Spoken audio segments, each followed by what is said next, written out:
आप सभी को नमस्कार। छाया पाठशाला में आप सबका स्वागत है। हमारा प्रैक्टिस सेट सीरीज चल रहा है AEDO के लिए, जो 14 अप्रैल से एग्ज़ाम स्टार्ट है। हमने 2 प्रैक्टिस सेट कर लिया है, आज तीसरा प्रैक्टिस सेट है। टोटल 100 क्वेश्चन को देखेंगे। आप लोग भी मेरे साथ क्वेश्चन का आंसर करते जाएंगे ताकि आपको पता चले आपका कितना सही हो रहा है 100 क्वेश्चन में से। चलिए पहला क्वेश्चन को शुरू करते हैं। इसका पहला क्वेश्चन है प्रैक्टिस सेट 3 का। पहला क्वेश्चन है, सन 1942 में भारत छोड़ो आंदोलन में बिहार के नेताओं का महत्वपूर्ण योगदान रहा था। बिहार के कौन से प्रमुख नेता बिहार केसरी के नाम से जाने जाते थे और उन्होंने भारत छोड़ो आंदोलन में सक्रिय रूप से भाग लिया था? बिहार केसरी के नाम से किन्हें जाना जाता है और भारत छोड़ो आंदोलन में भाग लिए थे? तो वो नेता कौन है?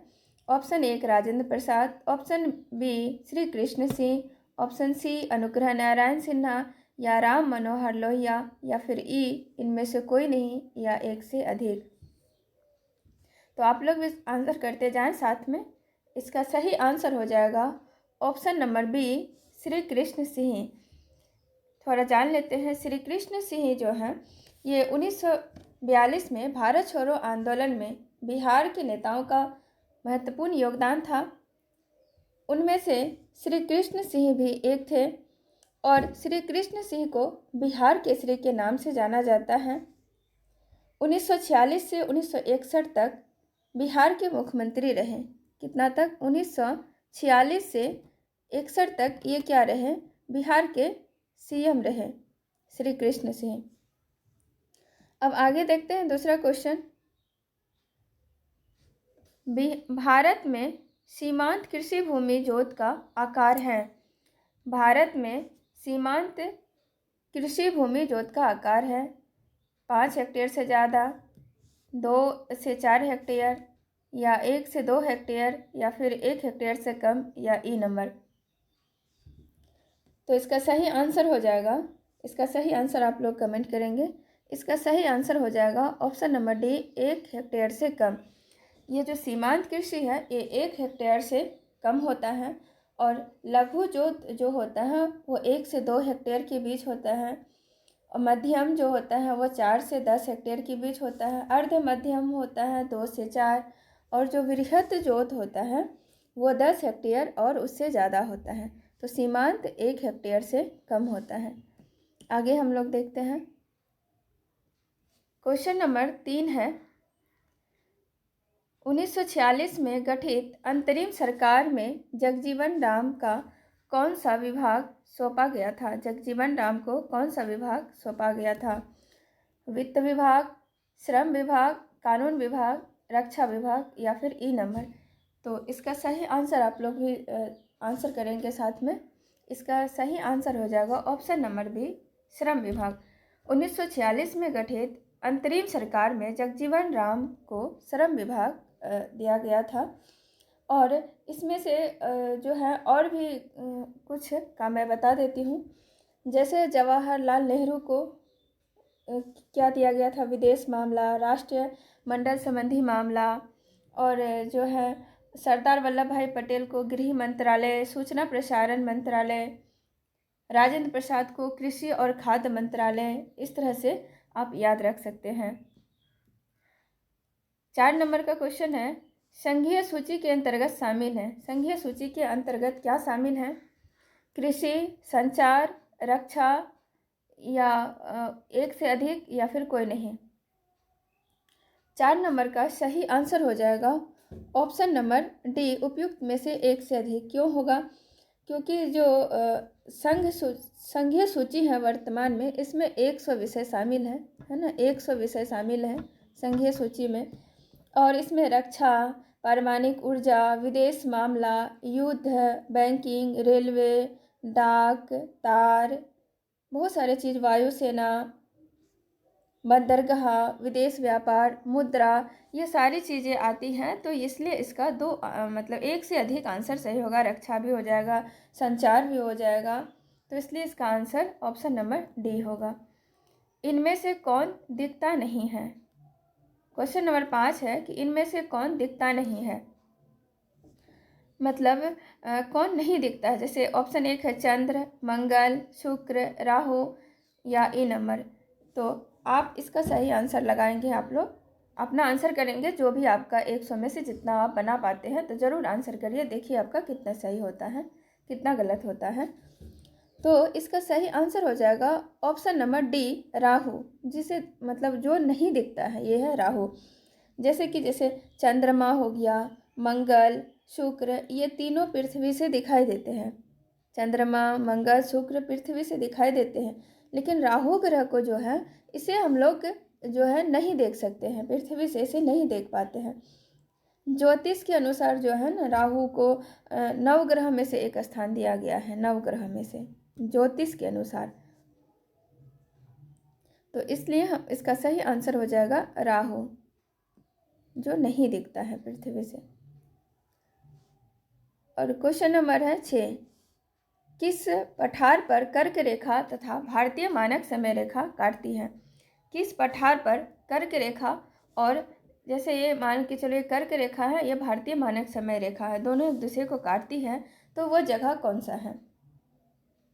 ऑप्शन 1 है बुंदेलखंड, बघेलखंड, मालवा, या एक से कोई नहीं, या फिर एक से अधिक, या कोई नहीं। तो आप लोग बताएं कि इसका सही आंसर क्या हो जाएगा। इसका सही आंसर हो जाएगा ऑप्शन नंबर बी, बघेलखंड। जहाँ कर्क रेखा और भारतीय मानक समय रेखा दोनों एक दूसरे को जहाँ काटती है वो जगह है बघेलखंड। बघेलखंड पठार जो है वो कर्क रेखा, भारतीय मानक समय रेखा को एक दूसरे को मतलब वो स्थान काटती है जहाँ पे, वो है बघेलखंड। बघेलखंड जो है वो मध्य प्रदेश और छत्तीसगढ़ के आसपास वाला क्षेत्र में फैला हुआ है। अब देखते हैं आगे वाला क्वेश्चन। किस नेता ने मोतीलाल तेजावंत से संबंधित है। किसान नेता मोतीलाल तेजावंत संबंधित हैं। किससे संबंधित हैं। बिजोलिया आंदोलन से, मेवाड़ के भील आदिवासी आंदोलन से, मारवाड़ के किसान आंदोलन से, यूपी के किसान आंदोलन से, या उपयुक्त में से एक से अधिक, या फिर कोई नहीं। तो 7 नंबर का आप लोग सही आंसर करेंगे कि मोतीलाल तेजावत जो थे वो किस से संबंधित, किस आंदोलन से संबंधित नेता थे। तो इसका सही आंसर हो जाएगा ऑप्शन नंबर बी, मेवाड़ के भील आदिवासी आंदोलन से थे। इसके बारे में थोड़ा सा कुछ जान लेते हैं कि 1921-22 में जो है मोतीलाल तेजावत भील विद्रोह का नेतृत्व किया था। कब किए थे ये। 1921, यहाँ पे मैं फिर से लिख देती हूँ। किसान नेता मोतीलाल तेजावत ये 1921 से 22 में क्या किए थे, ये भील विद्रोह का नेतृत्व किए थे। मेवाड़ के भील आदिवासी आंदोलन का नेतृत्व 1921 से 22 के बीच मोतीलाल तेजावत ने किया था। आगे देखते हैं, बिहार के निम्नलिखित राष्ट्रीय राजमार्ग में कौन सा एक सबसे लंबा है। बिहार के राष्ट्रीय राजमार्ग में से कौन सा एक सबसे लंबा है।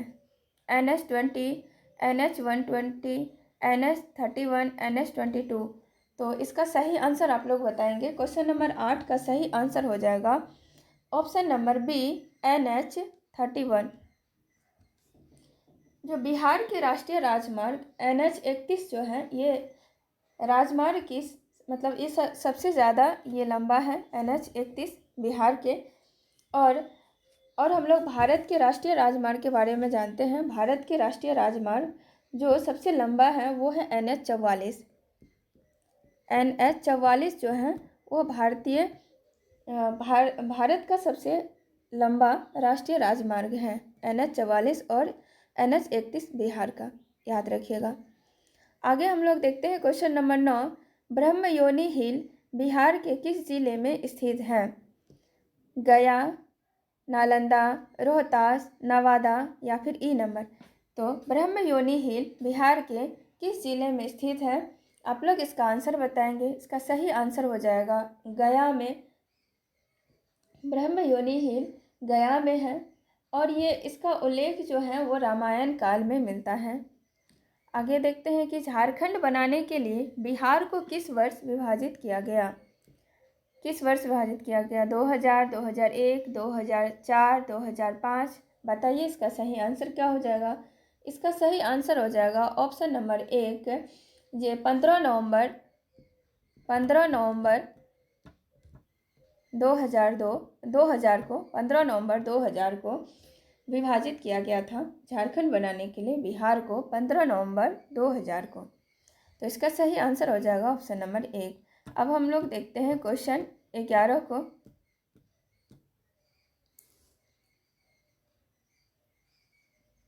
झारखंड बिहार का अभिन्न अंग है, अभिन्न अंग था, झारखंड बिहार का अभिन्न अंग था 1999, 2003, 2001, 2002। तो ये पहले होगा ना, विभाजन से पहले। तो इसका सही आंसर हो जाएगा ऑप्शन नंबर 1, 1999।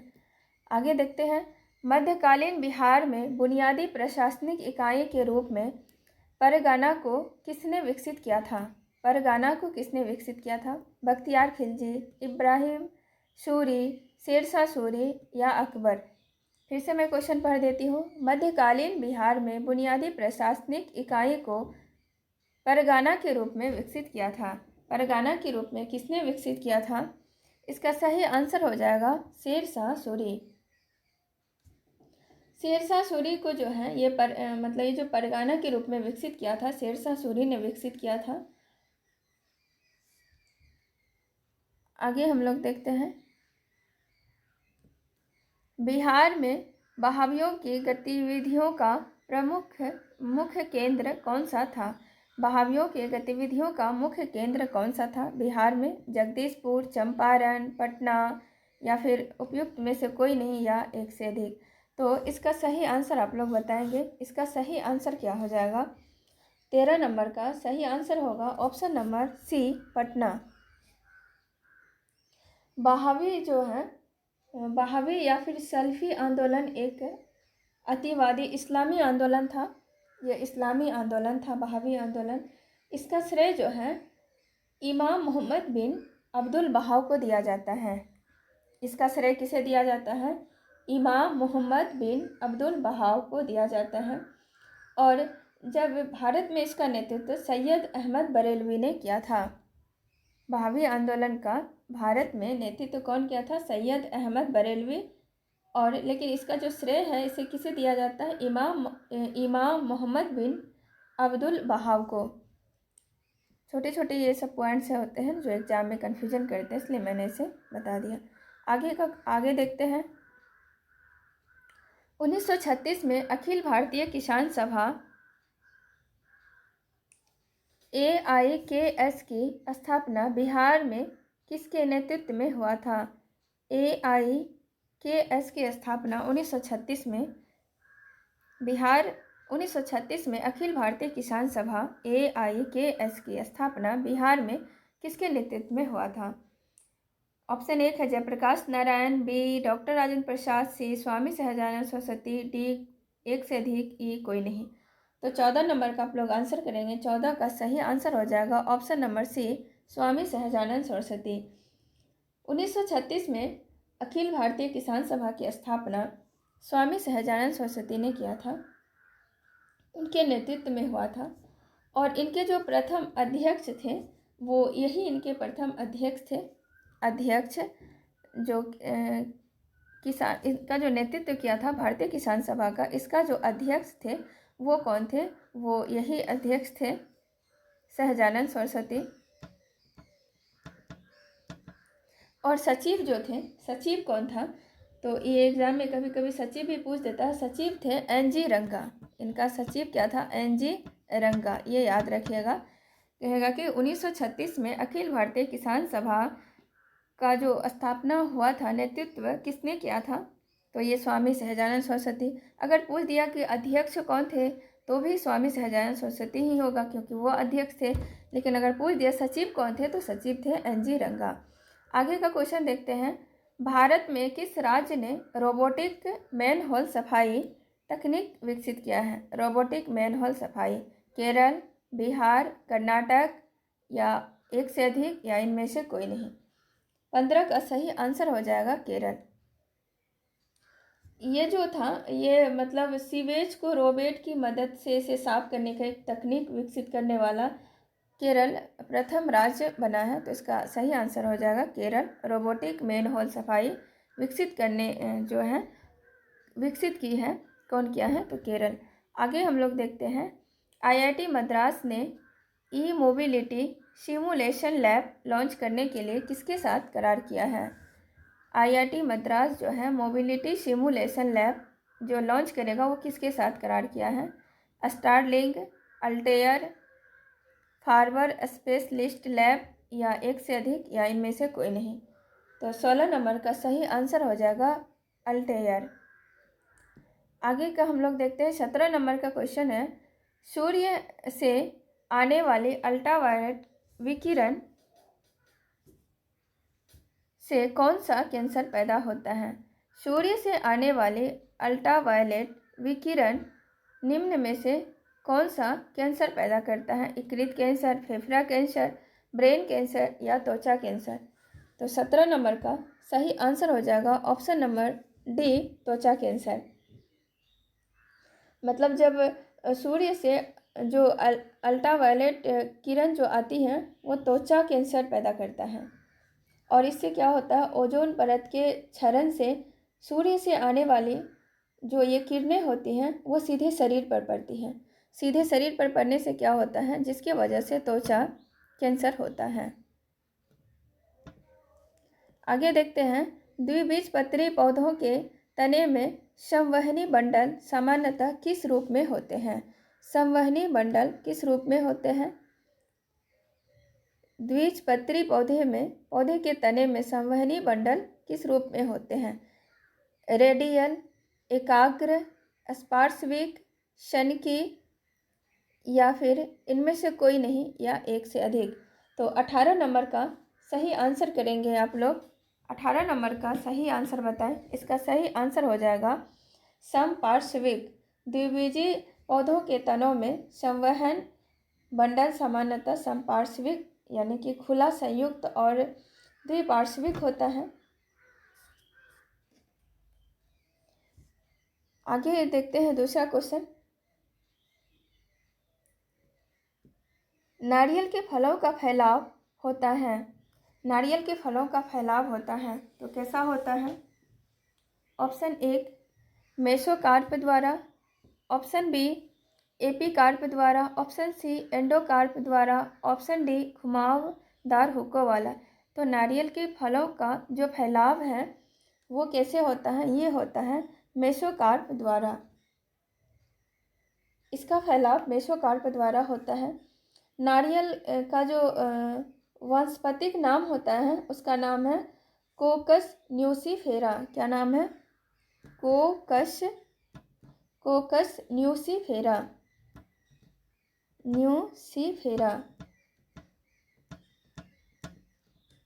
ये नाम होता है नारियल का वानस्पतिक नाम। और इसका जो फैलाव होता है किससे होता है? मेसोकार्प द्वारा। ये सबको याद रखिएगा, एग्जाम में पूछ दिया जाता है कई बार जहरीले टाइप के क्वेश्चन इस तरह से। आगे देखते हैं फूल का फल बनता है। फूल जो है फल बनता है। फूल का क्या फल बनता है? बाह्यदल, पंखुड़ी, अंडाशय, अपरा या फिर ई नंबर। तो 20 नंबर का सही आंसर हो जाएगा अंडाशय। फल का निर्माण जो होता है वो अंडाशय से होता है। फूल का अंडाशय क्या बनता है? फल बनता है। मतलब फल का निर्माण अंडाशय से होता है। आगे हम लोग देखते हैं 21 नंबर का क्वेश्चन।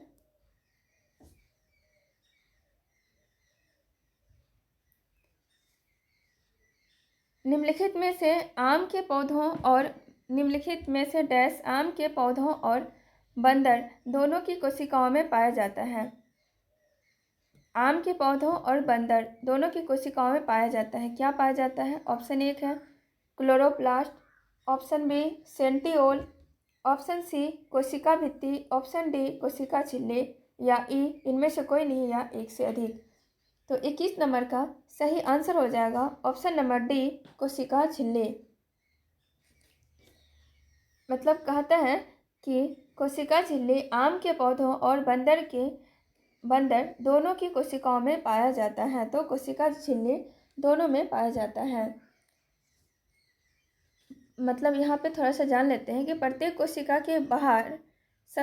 कोशिका के सबसे बाहर चारों ओर क्या होता है, एक पतली, मुलायम और लचीली झिल्ली होती है ना।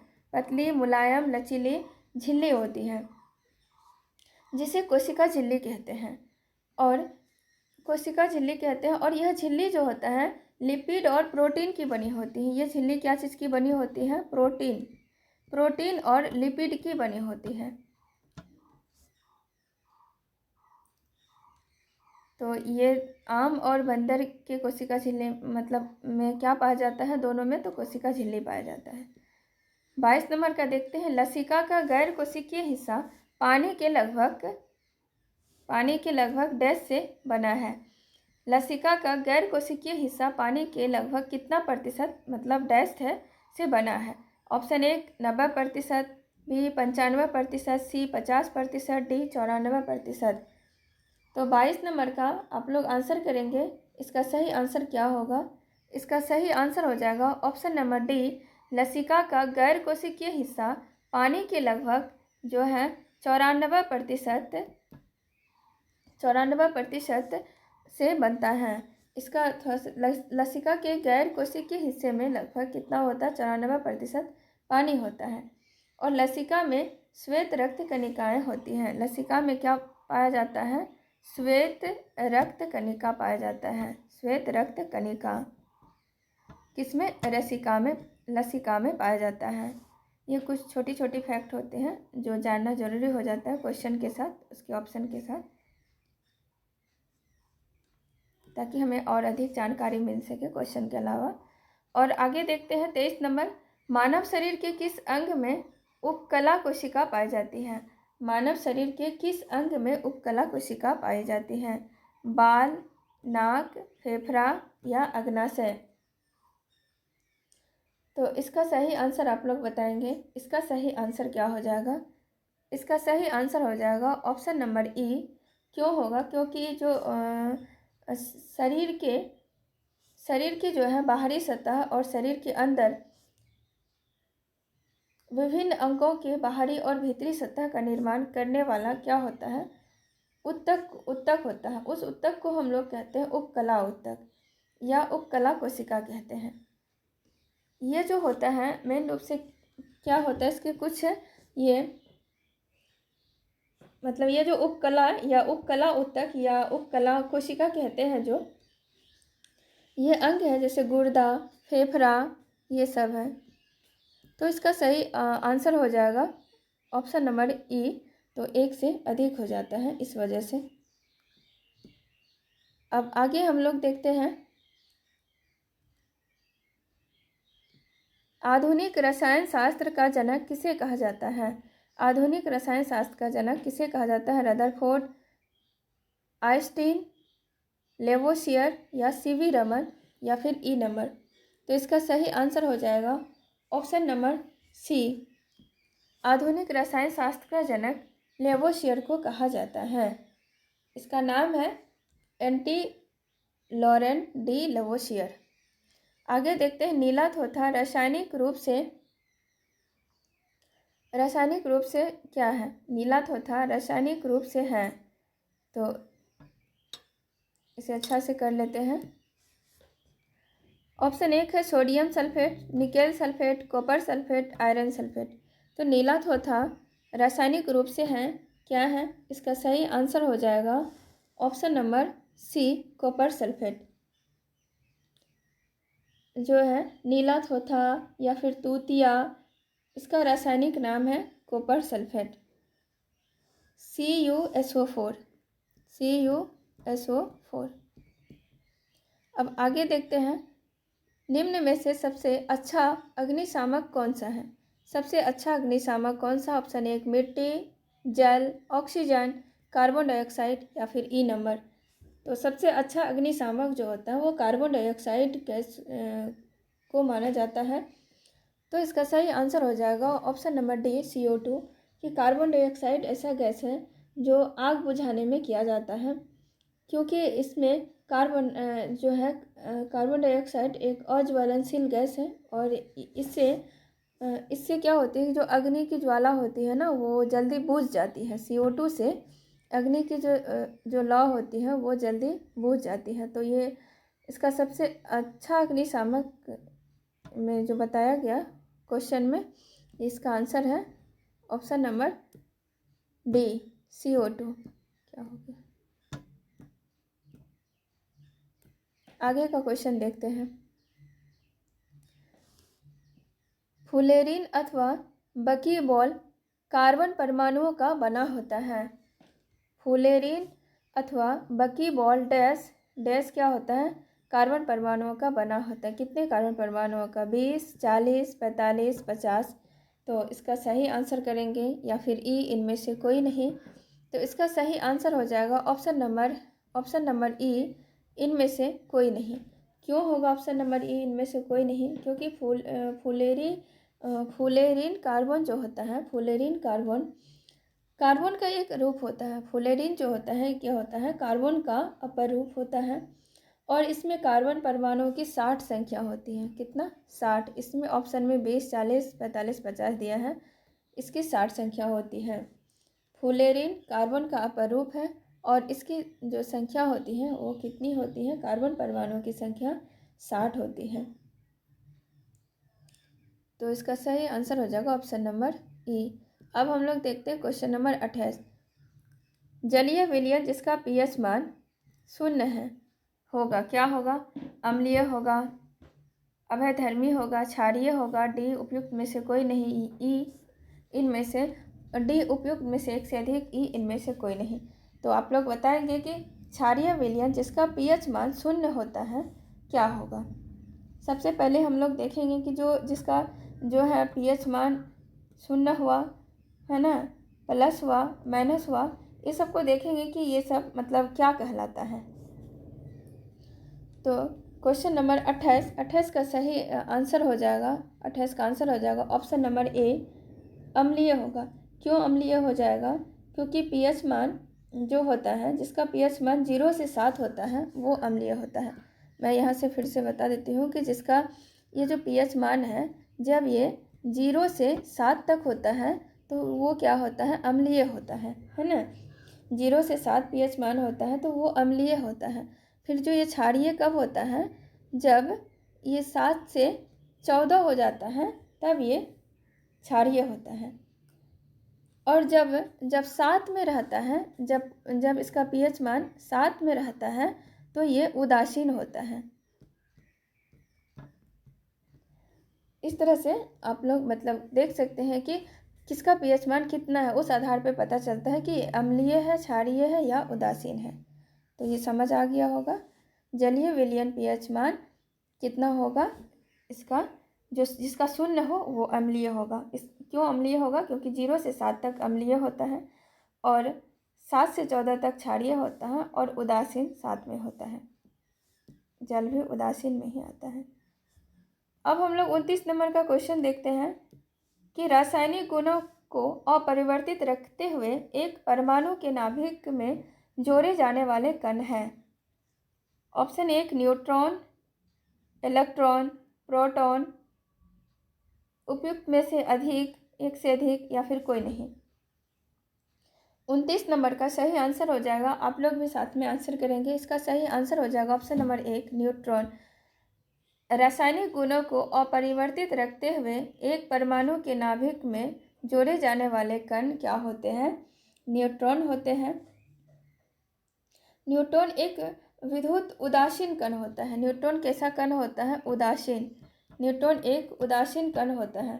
यह पूरी तरह से मुख्य कण नहीं है। इसे जो है ना पूरा तरह से ये मुख्य कण नहीं है, ये भी याद रखिएगा। मतलब क्वेश्चन अगर 2-4 स्टेटमेंट वाला देता है तो वहाँ से एलिमिनेट कर सकते हैं। न्यूट्रॉन क्या होता है? उदासीन है और ये मुख्य कण पूरी तरह से इसे मुख्य कण ये नहीं है। ये अस्थायी सूक्ष्म कणों से मिलकर बना है। कैसे बना है? अस्थायी सूक्ष्म कणों से मिलकर बना है। अस्थायी सूक्ष्म कणों से मिलकर ये बना है। आगे देखते हैं हम लोग। जिन डिब्बों में खाना पैक किया जाता है उन पर टीन की परत चढ़ी होती है, ना कि जिंक की। क्यों? मतलब जिसमें खाना पैक किया जाता है उस पर टीन की परत चढ़ी होती है, जिंक की क्यों नहीं चढ़ी होती है? यही क्वेश्चन में कहा है। ऑप्शन एक है कि टीन जिंक की तुलना में अधिक प्रतिक्रियाशील है। बी, जिंक टीन की तुलना में अधिक प्रतिक्रियाशील है। सी, जिंक टीन से महंगा है। डी, एक से अधिक। ई, कोई नहीं। तो 30 नंबर का सही आंसर क्या हो जाएगा? इसका सही आंसर हो जाएगा ऑप्शन नंबर बी। बी क्यों होगा? क्योंकि खाना पैक करने वाले जो डिब्बे होते हैं उसमें जिंक की परत इसलिए मतलब इसलिए नहीं चढ़ाई जाती है ना। खाना पैक करने के डिब्बे में जिंक की परत नहीं चढ़ाई जाती है। क्यों नहीं चढ़ाई जाती है? क्योंकि वह भोजन का जो अम्ल क्षार जो भी प्रतिक्रिया है वो खाद्य पदार्थों को क्या करता है? जहरीला बना देता है। खाद्य पदार्थों को जहरीला बना देता है, इसलिए जिंक की परत नहीं चढ़ाई जाती है। और टीन को चढ़ाया जाता है। टीन काफ़ी प्रतिक्रियाशील होता है और इससे क्या होता है? जो भी खाद्य पदार्थ होता है वो लंबे समय तक सुरक्षित रहता है, इसलिए जिंक की परत नहीं चढ़ाई जाती, टीन की चढ़ाई जाती है। इसका सही आंसर हो जाएगा option number B, zinc tin की तुलना में अधिक प्रतिक्रियाशील है। अब हम लोग देखते हैं क्वेश्चन नंबर 31 को। किसी विखंडनीय द्रव का क्रांतिक द्रव्यमान क्या होगा? ऑप्शन नंबर एक है कि क्रांतिक द्रव्यमान, किसी विखंडनीय द्रव का क्रांतिक द्रव्यमान क्या होगा? ऑप्शन है 1 किलोग्राम समतुल्य श्रृंखला अभिक्रिया हेतु आवश्यक न्यूनतम द्रव्यमान। सी, 10⁻10 जूल के समतुल्य विराम द्रव्यमान। डी, उपयुक्त में से एक से अधिक। ई, इनमें से कोई नहीं। आप लोग इसका सही आंसर करेंगे। इसका सही आंसर हो जाएगा ऑप्शन नंबर बी, श्रृंखला अभिक्रिया हेतु आवश्यक न्यूनतम द्रव्यमान। यानी कि किसी विखंडनीय द्रव का क्रांतिक द्रव्यमान होगा, क्या होगा? श्रृंखला अभिक्रिया हेतु आवश्यक न्यूनतम द्रव्यमान। इसके बारे में थोड़ा सा जान लेते हैं कि ये इसका जो है किसी विखंडनीय द्रव का उसके क्रांतिक आकार के संगत होता है। ये द्रव्यमान का जो श्रृंखला अभिक्रिया को जारी रखने के लिए ये क्या होता है? आवश्यक होता है। इसे क्रांतिक द्रव्यमान कहते हैं। और किसी विखंडनीय द्रव का जो है उसका क्रांतिक द्रव्यमान, श्रृंखला अभिक्रिया, इसके लिए जो न्यूनतम इसके लिए जो आवश्यकता होती है वो न्यूनतम द्रव्यमान होता है। तो सीधा समझते हैं कि किसी विखंडनीय द्रव का क्रांतिक द्रव्यमान क्या होगा? तो श्रृंखला अभिक्रिया हेतु आवश्यक न्यूनतम द्रव्यमान ये मेन है। आगे हम लोग देखते हैं कि किसी शब्दकोश में लिखे छोटे अक्षरों को पढ़ते समय आप निम्न में से कौन सा लेंस पसंद करेंगे? शब्दकोश में लिखे हुए छोटे अक्षर को पढ़ने के लिए कौन सा लेंस पसंद करेंगे? 50 सेंटीमीटर फोकस दूरी का अवतल लेंस, 50 सेंटीमीटर फोकस दूरी का उत्तल लेंस, 5 सेंटीमीटर फोकस दूरी का अवतल लेंस, या फिर डी, एक से अधिक। ई, इनमें से कोई नहीं। 32 नंबर का आप लोग सही आंसर करेंगे। इसका सही आंसर हो जाएगा ऑप्शन नंबर ई। ऑप्शन नंबर ई क्यों होगा? क्योंकि ये जो 5 सेंटीमीटर है, 5 सेंटीमीटर फोकस दूरी का उत्तल लेंस होता है, उत्तल है ना, उत्तल लेंस होता है। और यहाँ पे क्या दिया है? यहाँ पे दिया है 5 सेंटीमीटर फोकस दूरी की अवतल लेंस। ये गलत है, ये सब गलत है, ये नहीं होगा। इसका आंसर हो जाएगा किसी शब्दकोश में लिखे छोटे अक्षर को पढ़ते समय आप किस लेंस को पसंद करेंगे? तो 5 सेंटीमीटर की फोकस दूरी वाला क्या? उत्तल लेंस। कौन सा लेंस? उत्तल लेंस होगा। इसलिए ये सारे ऑप्शन सही नहीं है। तो इसका सही आंसर हो जाएगा ऑप्शन नंबर ई, जो है 5 सेंटीमीटर फोकस दूरी की उत्तल लेंस। अब 33 नंबर को देखते हैं। निम्नलिखित में से किस भाग पर किसी वस्तु का प्रतिबिंब बनाते हैं? किस भाग पर किसी वस्तु का प्रतिबिंब बनाते हैं? परितारिका, कार्निया, दृष्टिपटल, उपयुक्त में से एक से अधिक या फिर इनमें से कोई नहीं। तो 33 का सही आंसर क्या हो जाएगा? दृष्टिपटल। नेत्र द्वारा देखी गई वस्तु का जो प्रतिबिंब है वो रेटिना या दृष्टिपटल पर बनता है ना, रेटिना या दृष्टिपटल पर बनता है। रेटिना जो है वो बहुत सारी प्रकाश सुग्राही कोशिकाओं से जुड़ा रहता है और रेटिना पर जो प्रतिबिंब बनता है उसका रूप, रंग और आकार, वो जो है उसका जो ज्ञान, जो रूप, रंग, आकार का जो ज्ञान होता है वो मस्तिष्क को भेजते हैं और रेटिना पर वस्तु का प्रतिबिंब उल्टा और वास्तविक बनता है। कैसा बनता है? उल्टा, उल्टा और वास्तविक बनता है। मतलब रेटिना क्या करता है, वो बहुत सारी प्रकाश कोशिकाओं से जुड़ा रहता है और रेटिना पर जो प्रतिबिंब मतलब प्रतिबिंब का रूप, रंग, उसका आकार, इसका जो ज्ञान होता है वो मस्तिष्क को भेजता है। तो इसका सही आंसर हो जाएगा किस भाग पर किसी वस्तु का प्रतिबिंब बनता है? तो दृष्टिपटल पर बनता है। मानव आँख की फोकस दूरी में परिवर्तन निम्नलिखित में से किसके कारण होता है? मानव आँख की फोकस दूरी में परिवर्तन जो है किसके कारण होता है? प्यूपिल, कॉर्निया, सीलियरी मसल्स या एक से अधिक या फिर कोई नहीं। तो 34 नंबर का सही आंसर हो जाएगा सीलियरी मसल्स। आँख की फोकस दूरी में परिवर्तन निम्नलिखित में से किसके कारण होता है? तो सीलियरी मसल्स के कारण होता है। फोकस दूरी में जो परिवर्तन होता है आँख का वो सीलियरी मसल्स के कारण होता है। कॉर्निया का मुख्य कार्य प्रकाश का अपवर्तन और फोकस करना है। कॉर्निया का मुख्य कार्य क्या होता है? कॉर्निया, ये जो कॉर्निया है इसका मुख्य कार्य क्या होता है? इसका काम होता है प्रकाश का अपवर्तन और फोकस करना। आगे देखते हैं, केंद्राभिमुख बल किसके लिए जिम्मेदार है? केंद्राभिमुख बल किसके लिए जिम्मेदार है? अंतरिक्ष में वस्तु की स्वतंत्र गति, वस्तु को वृत्ताकार पथ पर गतिमान रखना, वस्तु को सीधी रेखा के साथ उड़ाना, उपयुक्त में से एक से अधिक या इनमें से कोई नहीं। तो 35 नंबर का सही आंसर हो जाएगा ऑप्शन नंबर बी, वस्तु को वृत्ताकार पथ पर गतिमान रखना। केंद्राभिमुख बल किसके लिए जिम्मेदार है? तो वस्तु को वृत्ताकार पथ पर गतिमान रखना। अब हम लोग देखते हैं आगे का क्वेश्चन।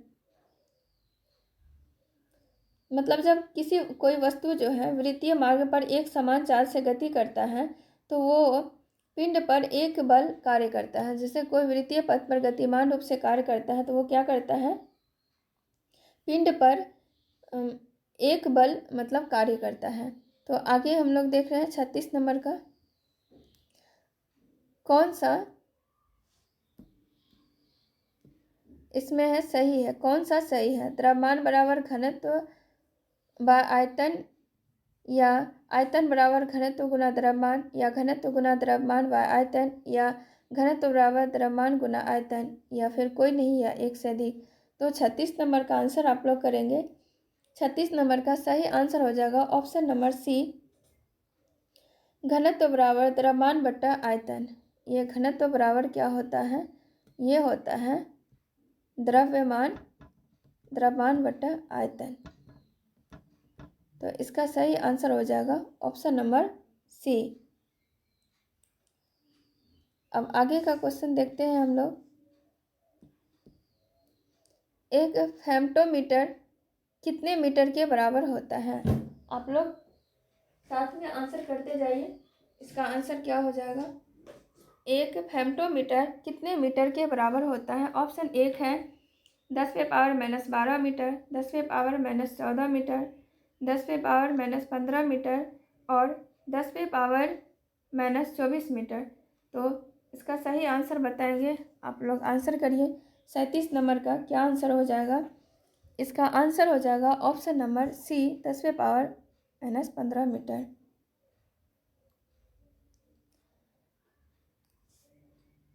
इसमें इसमें क्या होता है कि 10⁻⁻15 मीटर अर्थात इसको एक फैथमोमीटर मतलब होता है, और 10⁻12 मीटर को जान लेते हैं, ये एक पिकोमीटर होता है। क्या होता है? पिकोमीटर। तो एक फेम्टोमीटर कितने मीटर के बराबर होता है? 10⁻⁻15 मीटर। और एक ये वाला होता है 10⁻12 मीटर, ये होता है पिकोमीटर के बराबर। आगे देखते हैं 38 नंबर का क्वेश्चन। विभाजन के कारण भारत का कौन सा उद्योग सबसे बुरी तरह प्रभावित हुआ?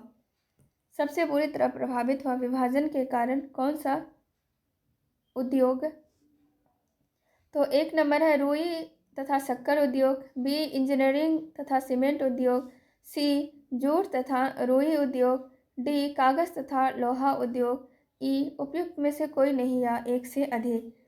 तो 38 नंबर का सही आंसर क्या हो जाएगा? आप लोग आंसर बताएंगे। सही आंसर हो जाएगा ऑप्शन नंबर सी, जूट एवं रुई उद्योग। सूती वस्त्र उद्योग के बाद पटसन उद्योग दूसरा महत्वपूर्ण उद्योग मतलब माना जाता है।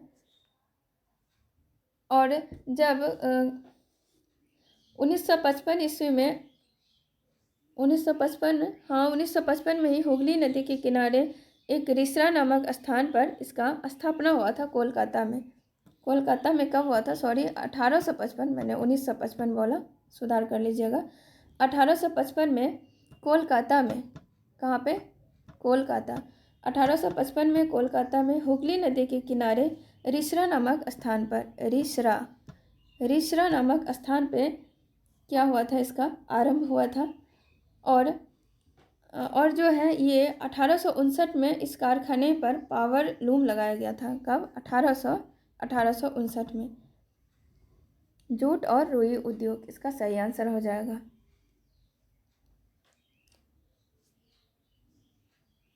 ये हुआ क्यों था कि जब मतलब इसमें मतलब ये प्रभावित क्यों हुआ था, बुरा असर पड़ा था इस पर?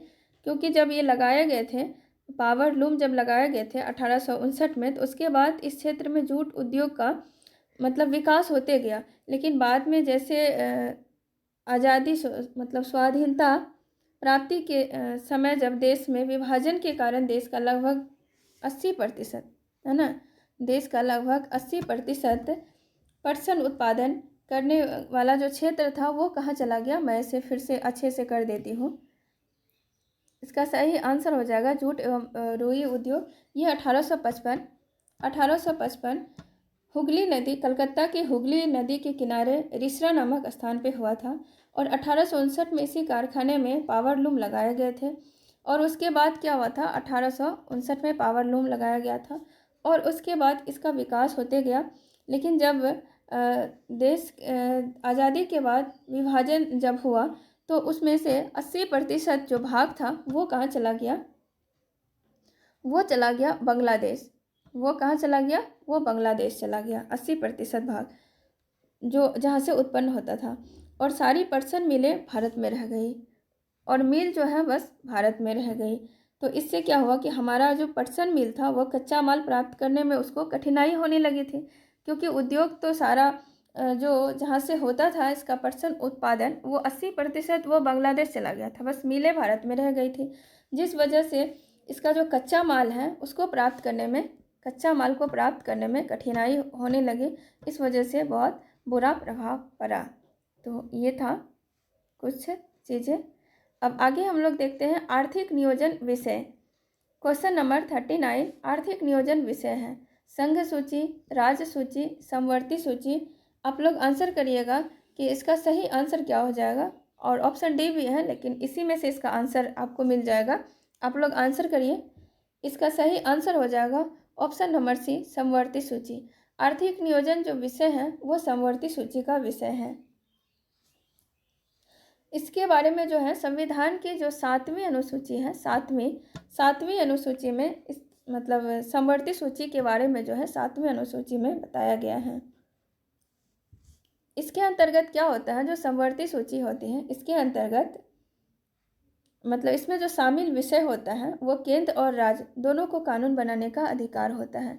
इसमें केंद्र और केंद्र और राज्य क्या होता है, दोनों को कानून बनाने का अधिकार होता है। और हम लोग आगे का क्वेश्चन देखते हैं 40 नंबर का। दूसरी पंचवर्षीय योजना की रूपरेखा किसने तैयार की थी? B.N. गाडगिल, B.K.R.V. राव या P.C. महालनोबिस या C.N. वकील और E उपयुक्त में से एक से अधिक या फिर कोई नहीं। तो 40 का आप लोग सही आंसर करेंगे। इसका सही आंसर क्या होगा? इसका सही आंसर हो जाएगा ऑप्शन नंबर सी, दूसरी पंचवर्षीय योजना की रूपरेखा P.C. महालनोबिस ने तैयार किया था। ये कब हुआ था? 1956 से 61, 56 से कितना? 61। दूसरी पंचवर्षीय योजना की रूपरेखा या मॉडल किस पे आधारित है? P.C. महालनोबिस। ये 1965 से 61 में हुआ था। आगे हम लोग देखते हैं 41 नंबर का क्वेश्चन कि राष्ट्रीय कृषि और ग्रामीण विकास बैंक नाबार्ड की स्थापना किस पंचवर्षीय योजना की अवधि के दौरान हुई थी? नाबार्ड की स्थापना कब हुई थी? यहाँ पे नाबार्ड की स्थापना जो है, मैं नाबार्ड की स्थापना बता रही हूँ। नाबार्ड की स्थापना जो है हुई थी 1982। कब? 12 जुलाई 1982 को नाबार्ड की स्थापना हुई थी। तो उससे मतलब समझ सकते हैं कि किस पंचवर्षीय योजना के तहत ये हुई थी। तो ये हुई थी छठी पंचवर्षीय योजना के समय। और इसका जो छठा पंचवर्षीय योजना का जो समय था ये 1980 से 85 था। कितना था? 1980 से 85। तो इसलिए इसका सही आंसर हो जाएगा ऑप्शन नंबर सी, छठी पंचवर्षीय योजना। मैं इसे फिर से कर देती हूँ। नाबार्ड की स्थापना कब हुआ था? नाबार्ड की स्थापना 1982 में हुई थी और 80 से 85 चला था क्या? छठी पंचवर्षीय योजना, ये वाला। इसलिए इसका आंसर हो जाएगा ऑप्शन नंबर सी, नाबार्ड छठी पंचवर्षीय योजना के समय हुआ था। आगे देखते हैं। आगे का क्वेश्चन है सामुदायिक विकास का उद्देश्य क्या है? सामुदायिक विकास का उद्देश्य क्या है? आर्थिक विकास, मानव पूंजी का निर्माण, पर्यावरण संरक्षण या समरस जीवन या फिर ई नंबर, ऑप्शन ई। तो आप लोग बताएंगे इसका सही आंसर क्या हो जाएगा? 42 नंबर का सही आंसर क्या होगा? इसका सही आंसर हो जाएगा ऑप्शन नंबर ई, सामुदायिक विकास का उद्देश्य क्या है। तो सामुदायिक विकास का जो मतलब इसका जो शुरुआत हुआ था 2 अक्टूबर 1952 को किया गया था। और इसमें जो है इसका मुख्य उद्देश्य क्या होता है? कृषि से संबंधित मामला, सिंचाई, संचार, शिक्षा, स्वास्थ्य, रोजगार, आवास, प्रशिक्षण आदि सुधार करना होता है। तो इसलिए इसमें जितना सारा है ये सारा होगा, इसमें है ना, सारा होगा। तो इस वजह से इसका आंसर हो जाएगा आर्थिक विकास, मानव पूंजी निर्माण, पर्यावरण संरक्षण, समरस जीवन, रोजगार, आवास, प्रशिक्षण, सिंचाई, संचार, शिक्षा, स्वास्थ्य। और इसका जो है इसमें सारी चीज़ शामिल है। और 2 अक्टूबर 1952 को किया गया था। इसका शुरुआत कब किया गया था? 2 अक्टूबर 1952 को किया गया था। तो इसलिए इसका आंसर हो जाएगा ऑप्शन नंबर ई। अब हम लोग दूसरा क्वेश्चन देखते हैं, क्वेश्चन नंबर 43। इनमें से कौन सा राष्ट्रीय विकास परिषद का हिस्सा नहीं है? राष्ट्रीय विकास परिषद का हिस्सा नहीं है, कहता है नहीं है। नीति आयोग का सचिव, योजना और कार्यक्रम क्रियान्वयन मंत्रालय के सचिव, नीति आयोग के उपाध्यक्ष, भारत के वित्त आयोग के अध्यक्ष या फिर ऑप्शन ई। आप लोग इसका सही आंसर बताएंगे। 43 नंबर का सही आंसर हो जाएगा, इसका भी सही आंसर हो जाएगा ऑप्शन नंबर ई हो जाएगा।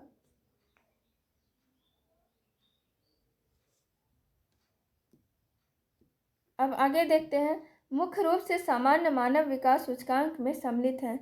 मानव विकास में सूचकांक में क्या सम्मिलित है? जीवन प्रत्याशा, प्रति व्यक्ति आय, साक्षरता दर, उपयुक्त सभी। तो 44 नंबर का सही आंसर हो जाएगा उपयुक्त में से सभी। मानव विकास सूचकांक सम्मिलित है, जीवन प्रत्याशा, प्रति व्यक्ति आय, सुरक्षा दर सभी शामिल है, साक्षरता दर। आगे हम लोग देखते हैं 45 नंबर का। भारत में चलित न्यायालय इसका मानस पुत्र है। ब्रेन चाइल्ड किसे कहा गया है? न्यायमूर्ति भगवती, श्री राजीव गांधी, डॉक्टर APJ अब्दुल कलाम, श्रीमती प्रतिभा पाटिल या फिर ऑप्शन ई इनमें से कोई नहीं या एक से अधिक। तो 45 नंबर का सही आंसर हो जाएगा option number C, doctor APJ Abdul Kalam. Doctor APJ Abdul Kalam इसका सही आंसर हो जाएगा। और भारत में जो है 2007 में सबसे पहले चलित न्यायालय की स्थापना हरियाणा में की गई थी। 2007 में चलित न्यायालय की स्थापना भारत में कहाँ की गई थी? हरियाणा में किया गया था।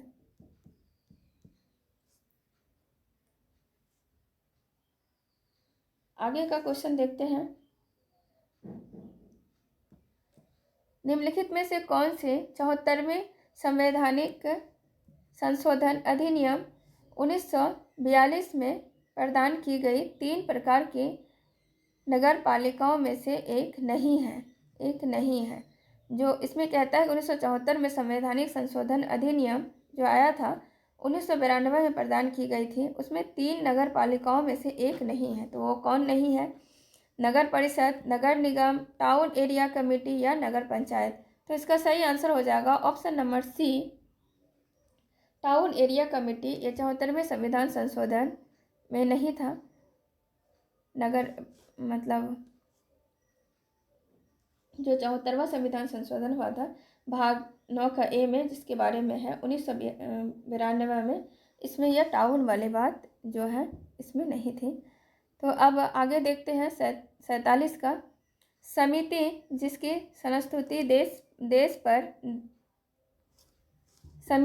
संस्तुति देश में पंचायती राज को लागू किया गया था, अध्यक्ष थे। कौन अध्यक्ष थे? चिमन भाई मेहता, बलवंत राय मेहता, जगजीव राजा मेहता, अशोक मेहता।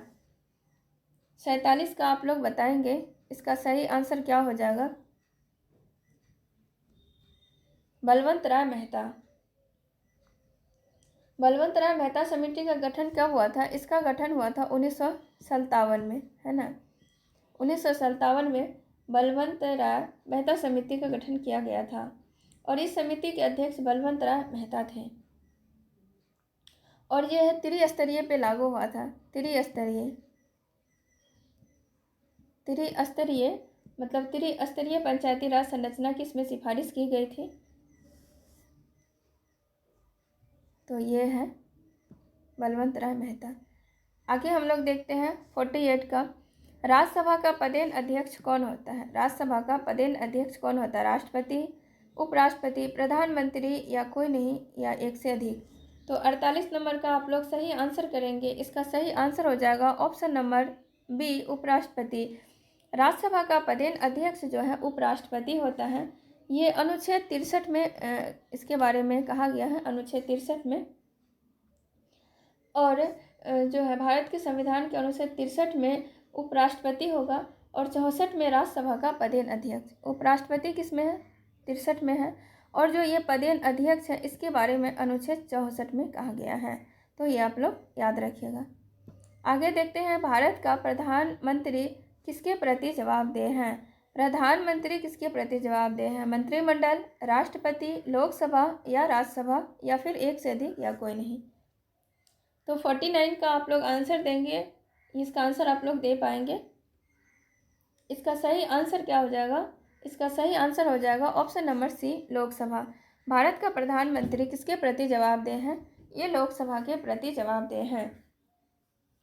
संविधान में जो अनुच्छेद है, अनुच्छेद 75 है ना, संविधान में जो अनुच्छेद है, अनुच्छेद 75 का 3 में कहा गया है कि मंत्रिपरिषद जो है वो लोकसभा के प्रति सामूहिक रूप से उत्तरदायी है।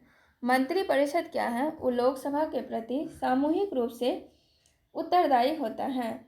और इससे स्पष्ट होता है कि मतलब प्रधानमंत्री भी लोकसभा के प्रति जवाबदेह है ना। जब क्या कहता है, जब 75(3) के अनुसार मंत्रिपरिषद लोकसभा के प्रति सामूहिक रूप से उत्तरदायी है तो प्रधानमंत्री भी लोकसभा के प्रति क्या है? जवाबदेह होंगे। 75 के अनुसार ये भी कहा गया है कि राष्ट्रपति प्रधानमंत्री की नियुक्ति करेगा। अनुच्छेद 75 में ये है राष्ट्रपति प्रधानमंत्री की क्या करते हैं, नियुक्ति करते हैं। अब हम लोग क्वेश्चन नंबर 50 को देखते हैं। संघीय मंत्री परिषद में मंत्री उत्तरदायी होते हैं।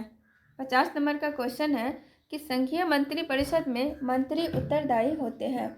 ऑप्शन 1 प्रधानमंत्री के प्रति, ऑप्शन बी राष्ट्रपति के प्रति, ऑप्शन सी संसद के प्रति, ऑप्शन डी केवल लोकसभा के प्रति, ऑप्शन ई इनमें से कोई नहीं या उपयुक्त में से एक से अधिक। तो 50 नंबर का आप लोग आंसर करेंगे। इसका सही आंसर क्या हो जाएगा? इसका सही आंसर हो जाएगा ऑप्शन नंबर डी, संघीय मंत्री परिषद के मंत्री उत्तरदायी होते हैं केवल लोकसभा के प्रति, जो अभी मैंने बताया 75(3) में ऐसा कहा गया है। आगे देखते हैं 51 नंबर का क्वेश्चन। राज्य के नीति निर्देशक सिद्धांत किस प्रकार मौलिक अधिकार से भिन्न है? ये बहुत इंपॉर्टेंट क्वेश्चन है। ऑप्शन है पूर्वोक्त केंद्रीय सरकार के लिए है और उपरोक्त राज्य के लिए है। पूर्वोक्त संविधान का अंश नहीं है जबकि उपरोक्त है। निर्देश परिवर्तनीय नहीं है जबकि अधिकार परिवर्तनीय है। उपर्युक्त में से कोई नहीं या फिर एक से अधिक। तो 51 नंबर का सही आंसर आप लोग बताएंगे। 51 नंबर का सही आंसर हो जाएगा ऑप्शन नंबर सी, निर्देश परिवर्तनीय नहीं है जबकि अधिकार परिवर्तनीय है। यही अंतर है मौलिक अधिकार और राज्य के नीति निर्देशक सिद्धांत में, क्योंकि राज्य के नीति निर्देशक सिद्धांत जो है वो मौलिक अधिकारों से भिन्न है। क्यों भिन्न है?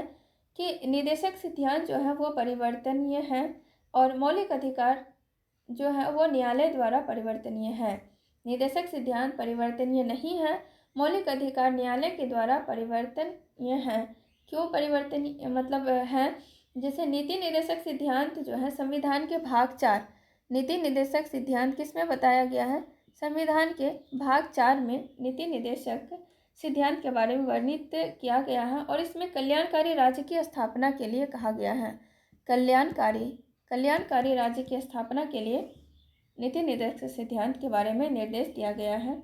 और जो भाग 3 है, भाग 3 में क्या है? मौलिक अधिकार के बारे में है। इसमें कहा गया है कि मौलिक अधिकार व्यक्तियों को राज्य कृत्य के विरुद्ध मतलब सुरक्षा की गारंटी देता है। मौलिक अधिकार व्यक्ति को सुरक्षा की गारंटी देता है। अगर किसी व्यक्ति को लगता है कि उसकी सुरक्षा को खतरा है, उससे कोई मानहानि या उसकी कोई मानवीय गरिमा पे कुछ ऐसा है, तो वो फिर अदालत में जा सकता है। उसको सुरक्षा की गारंटी दी गई है मौलिक अधिकार के तहत। तो ये उस आधार पे भिन्न है। राज्य के नीति निर्देशक सिद्धांत जो है वो कल्याणकारी राज्य की स्थापना का निर्देश दिया गया है और इसे याद रखिएगा। नीति निर्देशक सिद्धांत भाग 4 में है और मौलिक अधिकार भाग 3 में। आगे हम लोग देखते हैं। आगे का क्वेश्चन है, एक कल्याणकारी राज्य के आदर्श वर्णित हैं। कल्याणकारी राज्य के आदर्श कहाँ वर्णित है? राज्य के नीति निर्देशक मौलिक अधिकार के अध्याय में 7वीं संविधान के 7वीं अनुसूची में, संविधान की प्रस्तावना में, या ई नंबर। तो अभी हम लोगों ने अभी तुरंत इसके बारे में अच्छे से देखा था इससे पहले वाला क्वेश्चन में। तो इसका सही आंसर हो जाएगा ऑप्शन नंबर 1, कल्याणकारी राज्य के आदर्श वर्णित है राज्य के नीति निर्देशक तत्व में।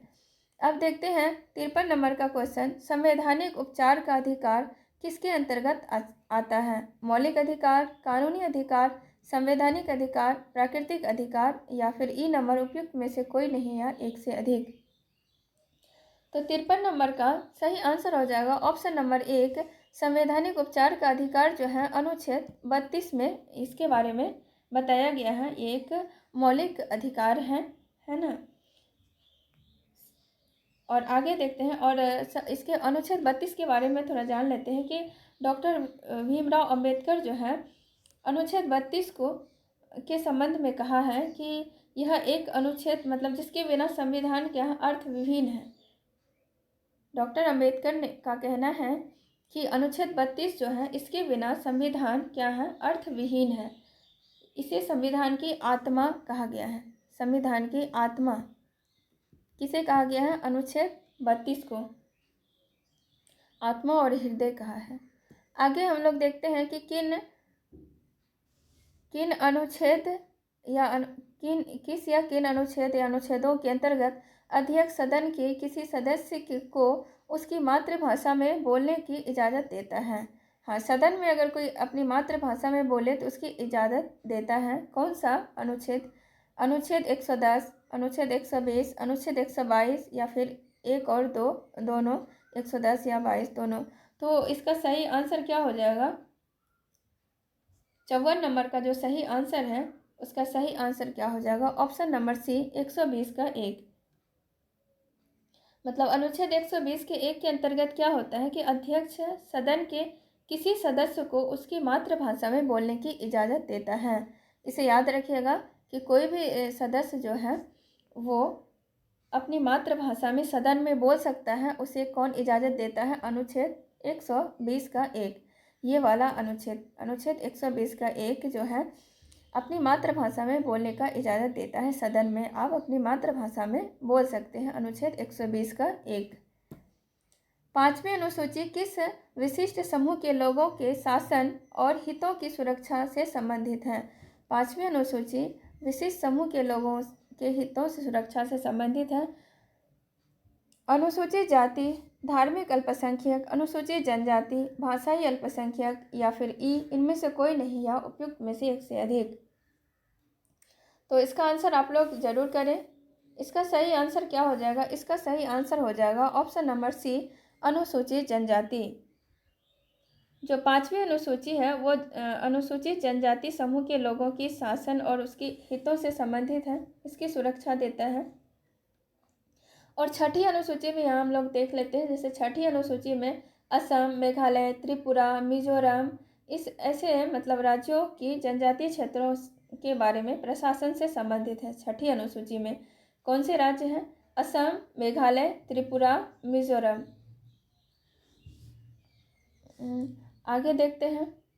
और वैसे 5वीं अनुसूची में जो है, 5वीं अनुसूची के तहत राज्यपाल राष्ट्रपति को मतलब संबंधित क्षेत्र के लिए प्रतिवेदन दे सकता है, लेकिन इसमें जो अंतिम शक्ति होता है, अंतिम फैसला होता है, वो किसका होता है? राष्ट्रपति का होता है। आगे देखते हैं कि भारतीय संविधान के किस अनुच्छेद द्वारा अस्पृश्यता को समाप्त किया गया है? अस्पृश्यता को समाप्त किया गया है। अनुच्छेद 14, अनुच्छेद 15, अनुच्छेद 17, अनुच्छेद 22। तो अस्पृश्यता को समाप्त किया गया है, किस अनुच्छेद के तहत अस्पृश्यता को समाप्त किया गया है? अनुच्छेद 17, यानी कि ऑप्शन नंबर सी।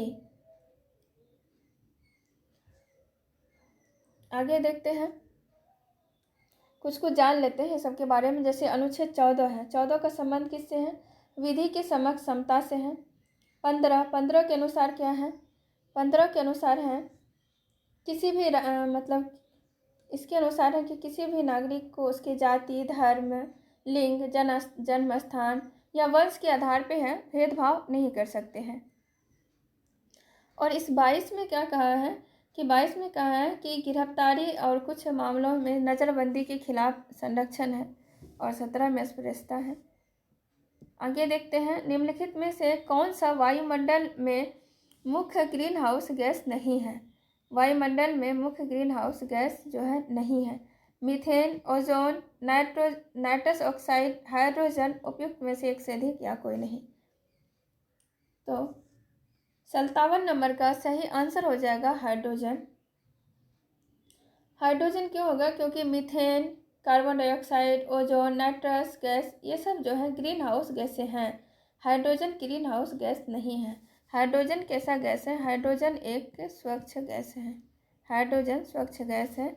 मीथेन, ओजोन, नाइट्रस ऑक्साइड, ये सब जो है क्या है? CO2, इसमें CO2 भी है। ये क्या है? ग्रीन हाउस गैस है। जो नहीं है वो हाइड्रोजन नहीं है। हाइड्रोजन एक स्वच्छ गैस है। आगे देखते हैं, गिर नेशनल पार्क कहाँ पे है? गिर नेशनल पार्क कहाँ है? महाराष्ट्र, मध्य प्रदेश, गुजरात, तमिलनाडु। आप लोग बताएं गिर नेशनल पार्क कहाँ पे है? गिर नेशनल पार्क गुजरात। ये एशियाई शेरों के लिए प्रसिद्ध है। आगे देखते हैं, कौन सा एक प्राकृतिक आर्द्र पक्षी अभ्यारण्य नहीं है? आर्द्र पक्षी अभ्यारण्य नहीं है। बलेरा, कनवर, कुशेश्वर, नकती या फिर ई नंबर, इनमें से कोई नहीं या एक से अधिक। तो 59 का सही आंसर हो जाएगा ऑप्शन नंबर डी, नकती। नकती पक्षी अभ्यारण्य जो है एक कृत्रिम पक्षी अभ्यारण्य है ना, और जो सभी हैं ये प्राकृतिक है। इसमें पूछा है जो प्राकृतिक आर्द्र पक्षी अभ्यारण्य नहीं है, ये सारा बरेला, कन्वर, कुशेश्वर ये सब प्राकृतिक है। इनमें नकती जो है ये कृत्रिम रूप से बनाया गया है, ये प्राकृतिक अभ्यारण्य नहीं है। अब आगे देखते हैं 60 नंबर का क्वेश्चन। भारत द्वारा पर्यावरण और वन की सुरक्षा के लिए किस वर्ष एनजीटी नेशनल ग्रीन ट्रिब्यूनल की स्थापना की गई थी? ऑप्शन 1 है 2010, 2011, 2012 या एक से अधिक या इनमें से कोई नहीं। 60 का सही आंसर आप लोग बताएंगे। 60 नंबर का सही आंसर हो जाएगा ऑप्शन नंबर ए, 2010। इसमें जो है एनजीटी की स्थापना, नेशनल ग्रीन ट्रिब्यूनल की स्थापना जो है वो 2010 में की गई थी। 18 अक्टूबर 2010 को इसकी स्थापना की गई थी एनजीटी की। और एनजीटी का जो मुख्यालय है, इसका मुख्यालय कहाँ पे है? एनजीटी का जो मुख्यालय है वो नई दिल्ली में है, नई दिल्ली में।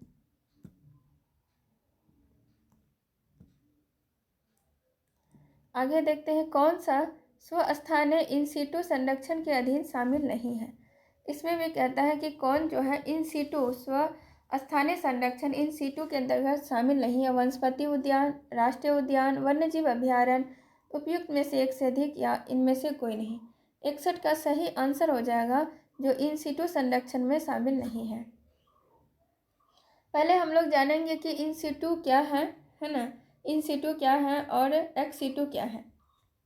इन सीटू जो होता है, इन सीटू में स्वस्थानीय या इन सीटू, इसमें इस प्रकार के संरक्षण पद्धति में जो उसमें जो प्रजातियां रहती हैं उसे संरक्षित किया जाता है। इसके अंतर्गत राष्ट्रीय उद्यान आते हैं, अभ्यारण्य आते हैं, बायोस्फीयर रिजर्व आते हैं, और एक होता है परस्थानीय एक्स सीटू।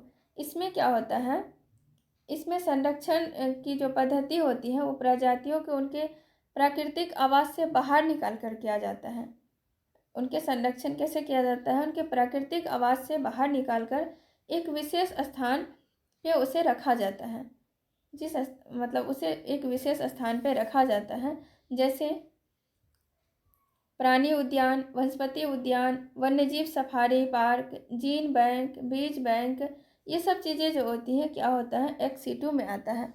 तो ये हम समझ गए कि इन सीटू क्या हुआ, एक्स सीटू क्या हुआ। अब यहाँ पे कहता है कि कौन शामिल नहीं है, तो इसका सही आंसर हो जाएगा वनस्पति उद्यान, क्योंकि ये इन सीटू में नहीं एक्स सीटू में आता है, मतलब पर स्थानीय एक्स सीटू में आता है। तो इसका सही आंसर हो जाएगा ऑप्शन नंबर 1। अब हम लोग देखते हैं 62 नंबर का। रामसर सम्मेलन किसके संरक्षण से जुड़ा है? रामसर सम्मेलन जो है वो किसके संरक्षण से जुड़ा है? सूक्ष्म भूमि, आर्द्र भूमि, वन, या डी, या फिर ऑप्शन नंबर ई। तो ये किससे जुड़ा है? आर्द्र भूमि से जुड़ा है। 1971 में ईरान के शहर रामसर में हुआ था, है ना। यह संधि कब हुआ था? ये थोड़ा ऊपर कर देती हूँ।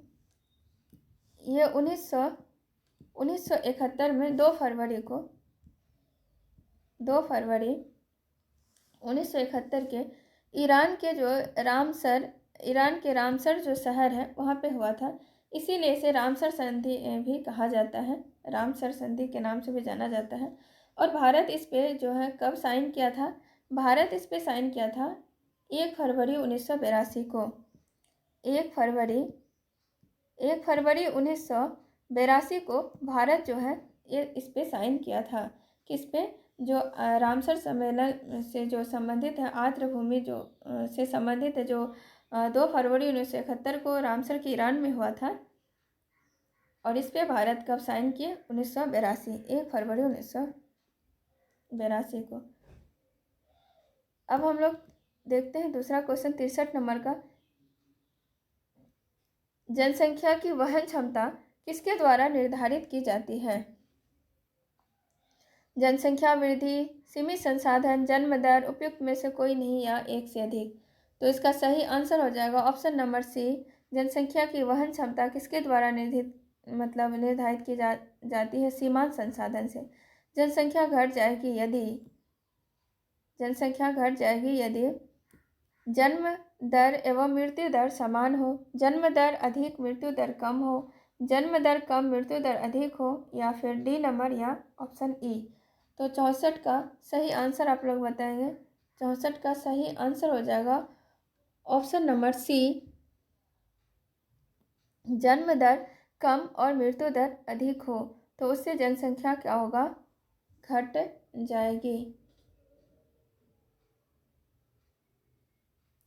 आगे का क्वेश्चन देखते हैं कि 1901 से 1931 के मध्य भारत में मंद और ऋणात्मक नगरीकरण के मुख्य कारण क्या थे? प्रथम और द्वितीय विश्व युद्ध, विदेशी मामला, अकाल और महामारी, उपयुक्त में से एक से अधिक, उपयुक्त में से कोई नहीं। जो 1901 से 31 के अंदर जो मंद और ऋणात्मक नगरीकरण जो हो गया था उस भारत में, उसका मुख्य कारण क्या है? 65 का होगा ऑप्शन नंबर सी, अकाल और महामारी। उस समय अकाल और महामारी बहुत आते थे और लोगों को उससे बहुत बुरा असर पड़ा था लोगों के जीवन में। आगे देखते हैं 66 नंबर का क्वेश्चन कि Pennine Europe, Appalachian America, Aravalli Bharat उदाहरण है। किसके उदाहरण है? ये सब पर्वत जो है किसके उदाहरण है? युवा पर्वत श्रृंखला, पुरानी पर्वत श्रृंखला, ब्लॉक पर्वत श्रृंखला या फोल्ड पर्वत श्रृंखला, ये सभी जो है पर्वत श्रृंखला किसके उदाहरण है? तो 66 का ऑप्शन नंबर बी पुरानी पर्वत श्रृंखला में आता है। जैसे यूरोप का पेनाइन पर्वत, अमेरिका का अल्पेशियन पर्वत, भारत का अरावली पर्वत, ये सभी पर्वत श्रृंखला जो है पुरानी पर्वत श्रृंखला है। इन्हें अवशिष्ट पर्वत भी कहा जाता है। इन्हें क्या कहा जाता है? अवशिष्ट पर्वत भी कहा जाता है। आगे हम लोग देखते हैं ऊर्जा का गैर परंपरागत स्रोत क्या है? ऊर्जा का गैर परंपरागत स्रोत क्या है? परमाणु ऊर्जा, बायोगैस, भूतापीय ऊर्जा, उपयुक्त में से कोई नहीं या एक से अधिक। तो आप लोग 67 का सही आंसर बताएं। सही आंसर क्या हो जाएगा? ऑप्शन नंबर डी, ऊर्जा का गैर परंपरागत स्रोत क्या हो जाएगा? इसका आंसर हो जाएगा ऑप्शन नंबर डी कि गैर परंपरागत ऊर्जा को नवीकरणीय ऊर्जा या अक्षय ऊर्जा कहते हैं। गैर परंपरागत ऊर्जा क्या है? नवीकरणीय ऊर्जा या अक्षय ऊर्जा कहते हैं। इसमें ये ऊर्जा जो होता है पर्यावरण के लिए अनुकूल होता है, प्रदूषण नहीं फैलाता है। इसके अंतर्गत क्या आता है? बायोमास आता है, भूतापीय ऊर्जा आता है, सौर, पवन, ये सब आता है। बायोमास भी आता है, भूतापीय ऊर्जा भी आता है, सौर आता है, पवन ऊर्जा आता है। और ये जो परमाणु है ये पारंपरिक ऊर्जा स्रोत में आता है। ये जो गैर परंपरागत स्रोत में नहीं आता है। तो इसका जो है बायोमास भी होगा, भूतापीय ऊर्जा भी होगा। इस वजह से इसका सही आंसर हो जाएगा ऑप्शन नंबर डी, एक से अधिक। इसमें सौर, पवन भी होगा। आगे हम लोग देखते हैं आगे देखते हैं 68 नंबर का, निम्नलिखित में से किस में कोयले का सबसे बड़ा संचित भंडार है? कोयले का सबसे बड़ा संचित भंडार कहाँ है? संयुक्त राज्य अमेरिका, चीन, दक्षिणी अमेरिका, भारत या फिर ऑप्शन नंबर ई। 68 का सही आंसर हो जाएगा ऑप्शन नंबर एक। देश में कोयले का सबसे बड़ा संचित भंडार है संयुक्त राज्य अमेरिका में। अब हम लोग 69 नंबर का क्वेश्चन देखते हैं। कौन सा एक जर्मनी का कोयला क्षेत्र नहीं है? रूर घाटी, लॉरेन बेसिन, सार बेसिन, आचेन बेसिन या ऑप्शन नंबर ई, इनमें से कोई नहीं। इसमें कहता है जर्मनी का कोयला क्षेत्र नहीं है। आप लोग 69 का आंसर करेंगे। 69 का सही आंसर हो जाएगा लॉरेन बेसिन, जर्मनी का ये नहीं है। ये जो है फ्रांस की प्रमुख कोयला खाने हैं। आगे हम लोग देखते हैं क्वेश्चन। अब हम लोग देखते हैं क्वेश्चन नंबर 70। आकार और माप में समानता के कारण किस ग्रह को पृथ्वी का जुड़वां ग्रह कहा जाता है? मंगल, बृहस्पति, शुक्र, उपयुक्त में से एक से अधिक या कोई नहीं। इसका सही आंसर बताइए आप लोग। इसका सही आंसर हो जाएगा शुक्र। शुक्र को भोर का तारा, संध्या तारा, इवनिंग स्टार, इस सब नाम से जाना जाता है। और शुक्र ग्रह का जो है कोई भी उपग्रह नहीं है ना। यह पृथ्वी के सबसे निकट स्थित ग्रह है और इसका आकार और द्रव्यमान जो है वो पृथ्वी के द्रव्यमान आकार और द्रव्यमान के लगभग बराबर है, इसलिए इसे पृथ्वी का जुड़वां ग्रह कहा जाता है। आगे 71 नंबर देखते हैं। सौर मंडल का प्रधान आकाशीय पिंड कौन सा है? सौर मंडल का प्रधान आकाशीय पिंड कौन सा है? ऑप्शन देख लेते हैं। पृथ्वी, बृहस्पति, शनि, सूर्य। इसका सही आंसर हो जाएगा ऑप्शन नंबर डी, सूर्य। 72 नंबर का देखते हैं। पृथ्वी की आंतरिक परत निफे के निर्माण में किन तत्वों की प्रचुरता है? निफे के निर्माण में किन तत्वों की प्रचुरता है? सिलिका और एल्यूमिनियम, सिलिका और मैग्नीशियम, बेसाल्ट और सिलिका, निकेल और फेरस, या फिर एक से अधिक और इनमें से कोई नहीं। तो इसका सही आंसर आप लोग बताएंगे। इसका सही आंसर क्या हो जाएगा? 72 का हो जाएगा ऑप्शन नंबर डी, निकेल और फेरस। पृथ्वी की आंतरिक परत निफे के निर्माण में किन तत्वों की प्रचुरता होती है? तो इसमें प्रचुरता होती है निकेल और जो है फेरस की।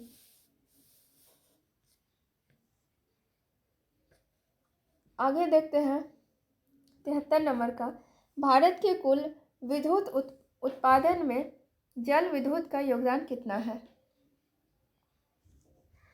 भारत के कुल विद्युत उत्पादन में जल विद्युत का उत्पादन कितना है? 10%, 12%, 20% या फिर 22%। तो इसका सही आंसर आप लोग बताइए।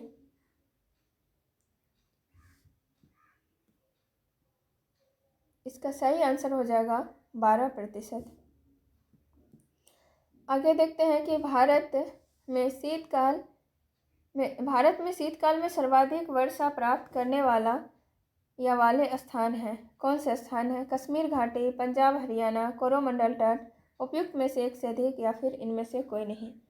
तो 74 का सही आंसर हो जाएगा कोरोमंडल तट। कोरोमंडल तट जो है यहाँ पे कहा है कि भारत में शीतकाल में सर्वाधिक वर्षा प्राप्त करने वाला स्थान कौन सा है? तो इसका सही आंसर हो जाएगा कोरोमंडल तट।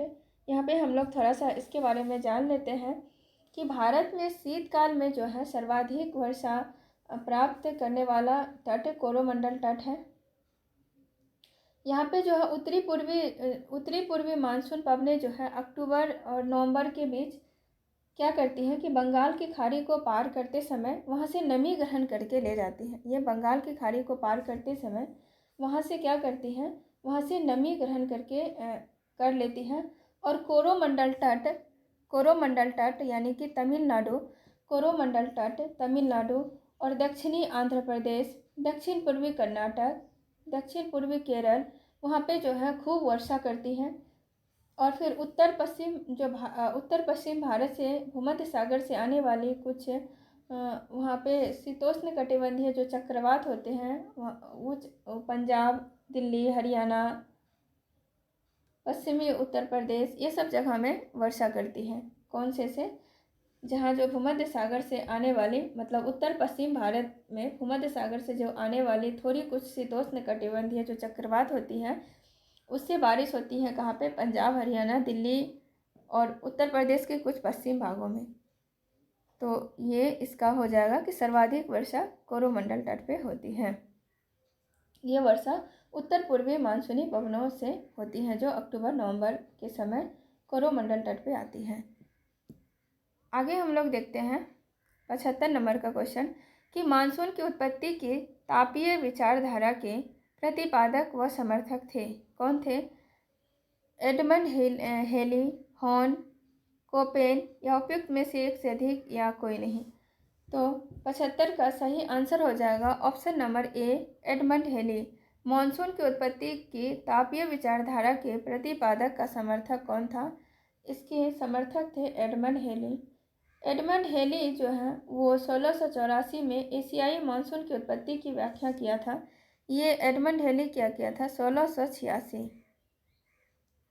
1686 में एशियाई मानसून की उत्पत्ति की मतलब व्याख्या इन्होंने किया था। इसलिए मानसून की उत्पत्ति के तापीय विचारधारा के प्रतिपादक व समर्थक माने जाते हैं एडमंड हेली को। आगे देखते हैं, राजस्थान में बहुत कम वर्षा होती है। क्यों होती है? कि मानसून इस क्षेत्र में पहुंचने में असफल रहता है। यहाँ बहुत गर्मी होती है, यहाँ जल उपलब्ध नहीं है और इस प्रकार हवाएं शुष्क रहती हैं। हवाएं किसी प्रकार की बाधाओं को पार नहीं करती, जिसके कारण ठंडा होने के लिए आवश्यक ऊंचाई प्राप्त नहीं होता। उपयुक्त में से कोई नहीं या एक से अधिक। तो 76 नंबर का जो सबसे उपयुक्त जो इसका जो सबसे सटीक जो है आंसर होगा यही होगा कि हवाएं किसी प्रकार की बाधाओं को पार नहीं कर पाती, जिसके कारण ठंडा होने के लिए आवश्यक ऊंचाई नहीं प्राप्त होता। इसलिए यहाँ पे जो है क्या होता है, कम वर्षा होता है। अगर ऊंचाई मतलब जो जैसे कि कोई ऐसे पर्वत है, यहाँ पे कोई इसे रोक नहीं रहा है, ये पार होके यहाँ नहीं रोक रहा है, तो इसे जो है क्या नहीं मिलता है, ठंडा होने के लिए आवश्यक ऊंचाई नहीं प्राप्त होता है। इस वजह से फिर वो बारिश नहीं होती है। वर्षा कैसे होता है? जैसे यहाँ पे लो प्रेशर है ना। जब यहाँ पे लो प्रेशर है, यहाँ से हवा उठी, यहाँ से ऊपर उठी और फिर यहाँ पे जो है ठंडी होके नीचे गिर गई यहाँ पे, और ये हाई प्रेशर वाला क्षेत्र बन जाता है। तो यहाँ पे जो हवा उठी तो इस जगह पे जो है यहाँ पे बारिश होगी, और यहाँ पे जहाँ पे नीचे बैठ गई फिर यहाँ पे वो हाई प्रेशर वाला जगह बन जाता है। इस तरह मतलब जो है वर्षा का होने का कुछ कारण होता है, कहीं कम कहीं अधिक और कहीं नहीं होती है। तो इसलिए इसका सही आंसर हो जाएगा ऑप्शन नंबर डी। अब हम लोग आगे देखते हैं आगे का क्वेश्चन। 8 डिग्री चैनल भारत को किन देशों से अलग करती है? 8 डिग्री चैनल जो है किसे अलग करती है? श्रीलंका, इंडोनेशिया, मालदीव, एक से अधिक या कोई नहीं। तो इसके बारे में भी थोड़ा अच्छा से जान लेते हैं। जो 8 डिग्री का जो चैनल है ये भारत को मालदीव से अलग करता है। मिनीकॉय है ना, मिनीकॉय को ये किससे अलग करता है? मिनीकॉय को ये मालदीव से अलग करता है। तो 8 डिग्री चैनल को किस देश से अलग किया जाता है? तो इसका सही आंसर हो जाएगा मालदीव।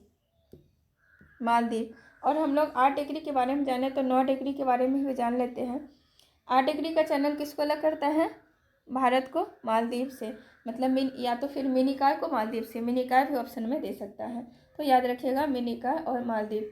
अब हम लोग देखते हैं 9 डिग्री। 9 डिग्री चैनल जो है ये किसे अलग करता है? ये चैनल जो है लक्षद्वीप और मिनीकॉय को अलग करता है। ये किसे अलग करता है? 9 डिग्री लक्षद्वीप और मिनीकॉय को अलग करता है। अब 10 डिग्री का जो है चैनल उसे भी देख लेते हैं। ये अंडमान और निकोबार द्वीप समूह को अलग करता है। 8 डिग्री किसे अलग करता है? भारत, मिनीकॉय यानी कि मालदीव को अलग करता है। 9 डिग्री चैनल किसे अलग करता है? 9 डिग्री चैनल लक्षद्वीप और मिनीकॉय को अलग करता है। 10 डिग्री चैनल किसे अलग करता है? अंडमान और निकोबार द्वीप समूह को अलग करता है। तो ये सब चीज़ें याद रखिएगा। आगे हम लोग देखते हैं 78 नंबर में किसकी नेपाल के साथ सामान्य सीमा है? ये सब आपको मैप में देखना पड़ेगा। नेपाल के साथ, उत्तर प्रदेश के साथ, या किसी अन्य देश के साथ, या किसी राज्य के साथ, भूटान के साथ, पाकिस्तान, अफगानिस्तान, चीन, ये सब देख लीजिएगा मैप में। मैं इसे यहाँ पे बता दे रही हूँ कि किसकी नेपाल के साथ सामान्य सीमा है। ऑप्शन बता दे रही हूँ, हिमाचल प्रदेश, उत्तर प्रदेश, भूटान और पंजाब। बी में उत्तर प्रदेश, उत्तराखंड, बिहार, सिक्किम, पश्चिम बंगाल। सी बिहार, झारखंड, उत्तराखंड, सिक्किम।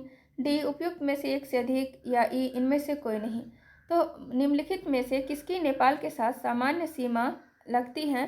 तो नेपाल के साथ किसकी सीमा लगती है? तो इसका सही आंसर हो जाएगा option number B, Uttar Pradesh, Uttarakhand, Bihar, Sikkim, पश्चिम बंगाल के जो सीमाएं हैं नेपाल के साथ लगती हैं। आगे हम लोग देखते हैं भारत के निम्नलिखित में से किस राज्य की सीमा बिहार में अधिकतम जिलों से लगती है? यहाँ पे कह रहा है कि भारत के निम्नलिखित में से किस राज्य की सीमा बिहार में अधिकतम जिलों से लगती है? तो बिहार में अधिकतम जिलों से लगती हैं, इसका ऑप्शन है पश्चिम बंगाल, उत्तर प्रदेश, झारखंड, एक से अधिक या इनमें से कोई नहीं। तो हम लोग 79 का क्वेश्चन देख लेते हैं। इसका सही आंसर हो जाएगा option number D. Option number D क्यों होगा? क्योंकि उत्तर प्रदेश और झारखंड है ना, ये भी 8 जिलों से लगता है, ये भी 8 से लगता है। तो यहाँ पे क्वेश्चन में कहा गया था कि भारत के निम्नलिखित में से किस राज्य की सीमा बिहार में अधिकतम जिलों से लगती है?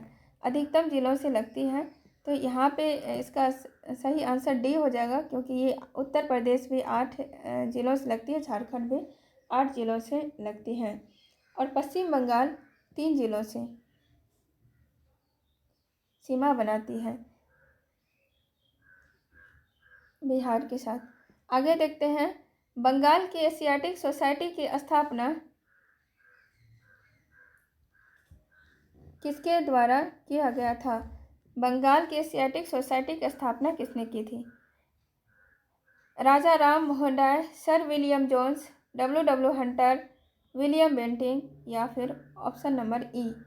तो आप लोग इसका सही आंसर बताएंगे। इसका सही आंसर क्या हो जाएगा? बंगाल की एशियाटिक सोसाइटी की स्थापना किसने किया था? इसका सही आंसर हो जाएगा option number B, sir William Jones ने किया था। ये इस कब किया था? ये 1784 में बंगाल एशियाटिक सोसाइटी की स्थापना सर विलियम जोन्स ने किया था। कब किए थे? 1784। इसे याद रखिएगा, साफ साफ लिख देती हूँ। 1784 में कौन किए थे? तो किए थे सर विलियम जोन्स। अब आगे देखते हैं, भारत का कौन सा वर्ग पाश्चात्य संस्कृति से प्रभावित था? पाश्चात्य संस्कृति से प्रभावित था। हिंदू कुलीन तंत्र, मुस्लिम कुलीन तंत्र, शिक्षित हिंदू मध्यम वर्ग और शिक्षित मुस्लिम मध्यम वर्ग या ई, ऑप्शन नंबर ई। तो 81 नंबर का सही आंसर आप लोग भी साथ में आंसर करते जाए। इसका सही आंसर हो जाएगा ऑप्शन नंबर सी, मतलब शिक्षित हिंदू मध्यम वर्ग जो था वो पाश्चात्य संस्कृति से प्रभावित थे। आगे देखते हैं, कौन सी पुस्तक डॉक्टर राजेंद्र प्रसाद द्वारा लिखी गई थी? India wins freedom, India divided, the discovery of India, Hind Swaraj या फिर ई नंबर। तो डॉक्टर राजेंद्र प्रसाद के द्वारा कौन सा पुस्तक लिखा गया था, ये आप लोग बताइए। इसका सही आंसर हो जाएगा option number B, doctor Rajendra Prasad के द्वारा पुस्तक जो लिखा गया था इंडिया डिवाइडेड लिखा गया था। कौन सी पुस्तक लिखी गई थी? डॉक्टर राजेंद्र प्रसाद का पुस्तक है इंडिया डिवाइडेड। और थोड़ा बहुत जान लेते हैं कि और सब जो पुस्तक दिया है उसके लेखक कौन है। इंडिया डिवाइडेड के लेखक तो डॉक्टर राजेंद्र प्रसाद हैं, और जो इंडिया विंस फ्रीडम है उस पुस्तक के लेखक कौन है? अबुल कलाम आज़ाद। इसका लेखक है अबुल कलाम, इसका लेखक है कौन? अबुल कलाम आज़ाद। और द डिस्कवरी ऑफ इंडिया, इसके हैं the discovery of India Jawaharlal Nehru. और हिंद स्वराज महात्मा गांधी। हिंद स्वराज किसका है? महात्मा गांधी का। मैं साफ से फिर से कर देती हूँ कि डॉक्टर राजेंद्र प्रसाद द्वारा जो पुस्तक लिखी गई है वो इंडिया डिवाइडेड है। इंडिया विंस फ्रीडम पुस्तक किसका है? इंडिया विंस फ्रीडम पुस्तक जो है ये है अबुल कलाम आज़ाद का। India wins freedom Abul Kalam Azad का है। और ये जो पुस्तक है द डिस्कवरी ऑफ इंडिया, ये पुस्तक है नेहरू का, ये पुस्तक नेहरू का है।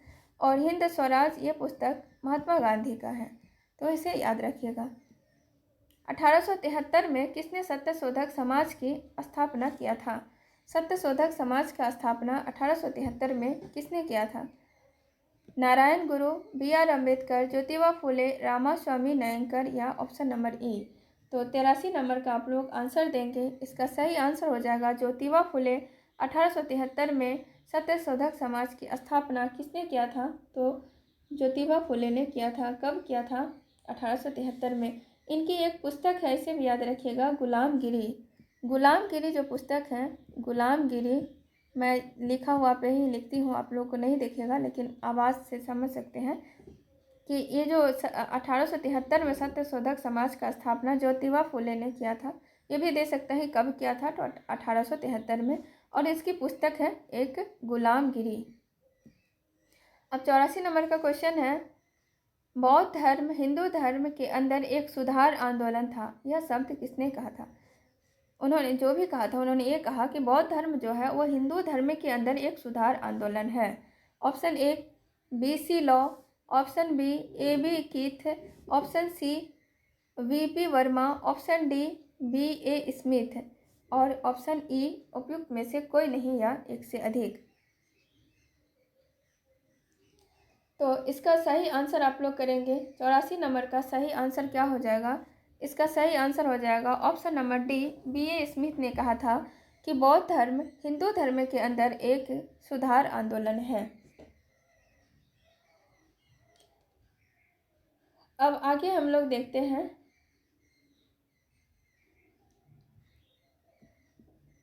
1857 की क्रांति सर्वप्रथम कहाँ से प्रारंभ हुई थी? 1857 की क्रांति कहाँ से प्रारंभ हुई थी? ऑप्शन है लखनऊ, इलाहाबाद, झांसी, मेरठ या फिर ई नंबर ऑप्शन ई। आप लोग सही आंसर करेंगे 85 नंबर का सही आंसर क्या हो जाएगा?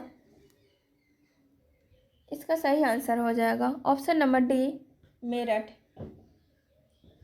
10 मई 1857 को इस मतलब क्रांति जो है शुरू हुआ था, प्रारंभ हुआ था मेरठ से।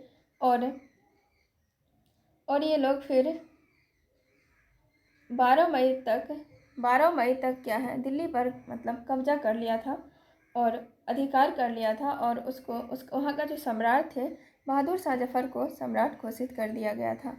अब 86 नंबर का क्वेश्चन है कि कुंवर सिंह जगदीशपुर में कब प्रविष्ट हुए? कुंवर सिंह जगदीशपुर में कब प्रविष्ट हुए? 22 अप्रैल 1858, ये BPSC में पूछा गया क्वेश्चन है।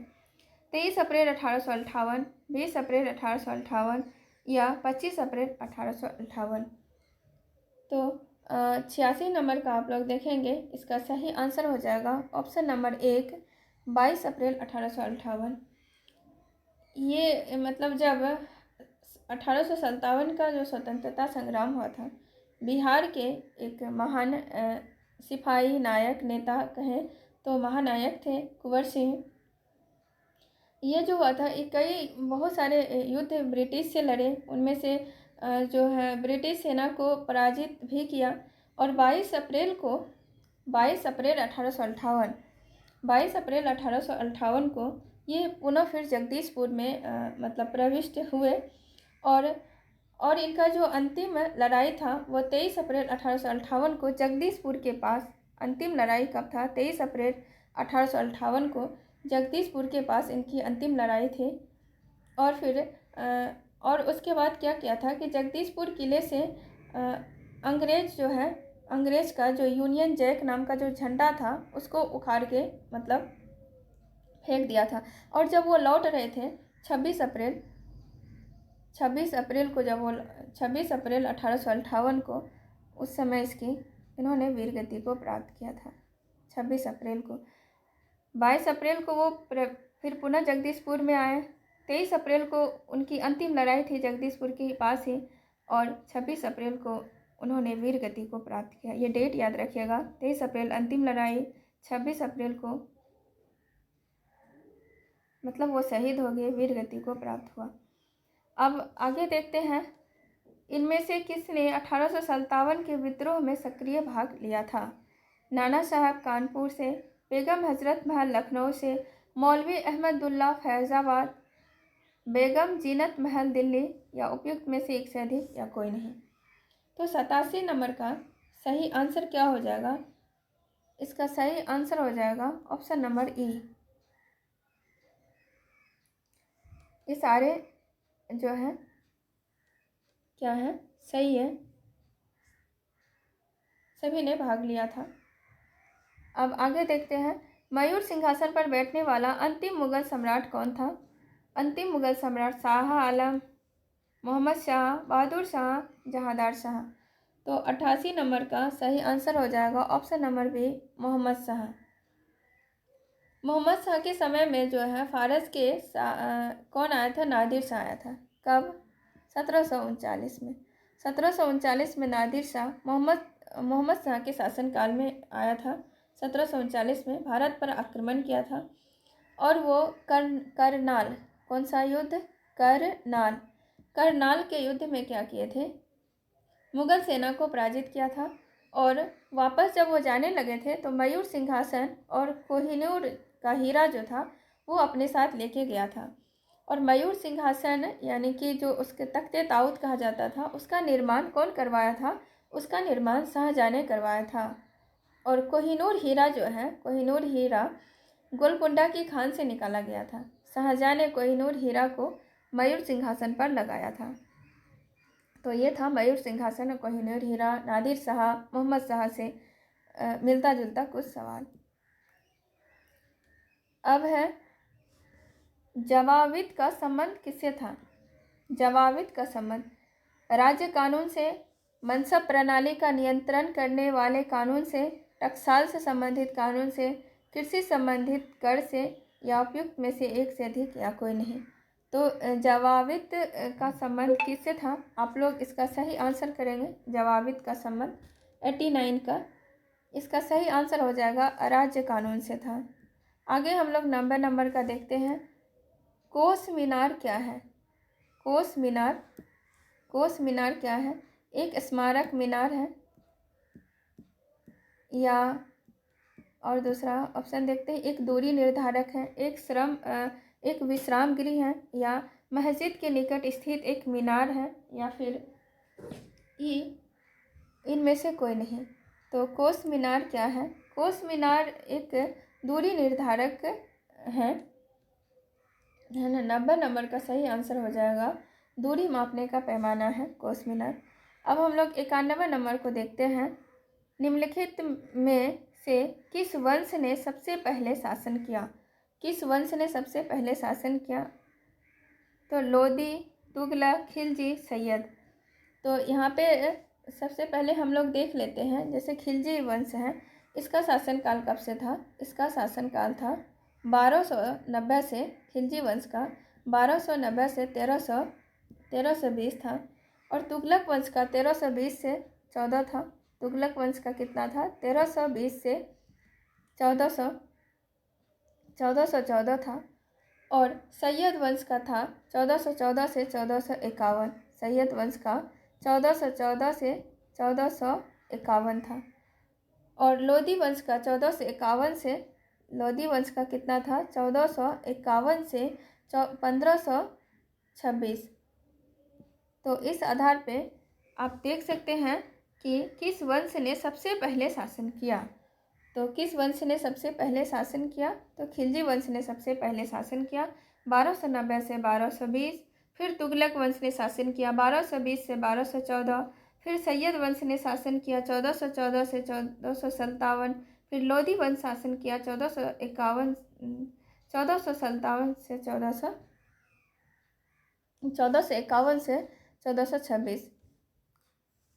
फिर मैं एक बार बोल देती। खिलजी वंश 1290 से 1320, तुगलक वंश 1320 से 1414, सैयद वंश 1414 से 1451, लोदी वंश 1451 से 1526 तक शासन किया। इसलिए इसका सही आंसर हो जाएगा ऑप्शन नंबर सी। अब आगे हम लोग देखते हैं क्वेश्चन नंबर 92। बाजार नियंत्रण के लिए कौन सा सुल्तान प्रसिद्ध है? इसके लिए अलाउद्दीन खिलजी प्रसिद्ध है। इसका सही आंसर हो जाएगा अलाउद्दीन खिलजी। खिलजी वंश का प्रथम शासक कौन था? खिलजी वंश का प्रथम शासक कौन था? जलालुद्दीन खिलजी, अलाउद्दीन खिलजी, बलबन, या रजिया सुल्तान। तो 93 नंबर का सही आंसर बताएं। खिलजी वंश का प्रथम शासक था जलालुद्दीन खिलजी, जो 1290 में इसकी मतलब से इसका जो है बलबन का जो उत्तराधिकारी था। जलालुद्दीन खिलजी जो थे बलबन के उत्तराधिकारी शासक कैकूबाद की हत्या कर दिया था और फिर स्वयं वो गद्दी पर बैठा था। तो ये शासक था 1290 में गद्दी पर बैठा था जलालुद्दीन खिलजी। आगे का क्वेश्चन देखते हैं। अजंता की गुफाएं किस राज्य में हैं? ये जो अजंता की गुफाएं हैं ये किस राज्य में हैं? कर्नाटक, महाराष्ट्र, पंजाब, मध्य प्रदेश। अजंता की गुफाएं किस राज्य में हैं? अजंता की गुफाएं महाराष्ट्र में हैं। इसमें 29 गुफाएं हैं और इसको जो है अजंता की गुफा को 1983 में यूनेस्को द्वारा विश्व धरोहर में शामिल किया गया। अजंता की गुफाएं कहाँ है? महाराष्ट्र में है, औरंगाबाद जिला में। महाराष्ट्र के औरंगाबाद जिला में है अजंता की गुफाएं। और ये जो गुफाएं हैं ये बौद्ध धर्म से समर्पित हैं। अजंता की गुफाएं महाराष्ट्र के औरंगाबाद जिला में है, बौद्ध धर्म को समर्पित है। इसमें 29 गुफाएं हैं और 1983 में इसे विश्व धरोहर में शामिल किया गया, यूनेस्को द्वारा विश्व धरोहर में शामिल किया गया। अब आगे हम लोग देखते हैं कौन सी नदी सप्त सैंधव में समाविष्ट नहीं थी। सप्त सैंधव में समाविष्ट नहीं थी। झेलम, चिनाब, रावी, सरस्वती। तो सरस्वती शामिल नहीं थी। आगे देखते हैं 96 नंबर का। ऋग वैदिक संहिता का नवा मंडल पूर्णतः किसको समर्पित है? इंद्र और उनका हाथी, उर्वशी का स्वर्ग, पौधों और जड़ी बूटियों से संबंधित देवतागण, सोम और इस पेय पर नामांकित देवता। उपयुक्त में से एक से अधिक या कोई नहीं। तो 96 नंबर का सही आंसर हो जाएगा ऑप्शन नंबर डी, सोम और इस पेय पर नामांकित देवता, जो पूर्णतः ऋग्वेद संहिता का नवा मंडल जो समर्पित है सोम को समर्पित है और इससे संबंधित जो देवता है।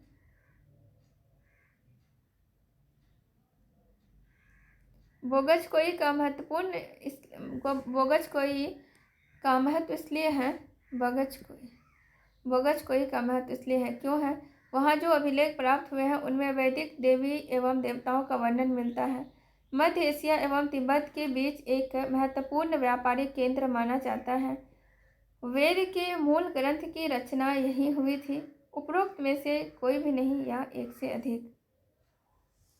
तो 97 का सही आंसर हो जाएगा ऑप्शन नंबर 1, बोगज कोई का महत्व इसलिए है क्योंकि वहाँ जो अभिलेख प्राप्त हुए हैं उनमें वैदिक देवी एवं देवताओं का वर्णन मिलता है। अब हम लोग आगे 98 नंबर का देखते हैं कि निम्न में से किस हड़प्पा कालीन स्थल से हल्का टेराकोटा प्राप्त हुआ है। ये बहुत बार पूछा जाता है। धौलावीरा, बनावली, कालीबंगा, लोथल या फिर ऑप्शन नंबर ई। तो आप लोग भी साथ में आंसर करते जाएंगे, अपना स्कोर बताएंगे कि आपने कितना सही किया।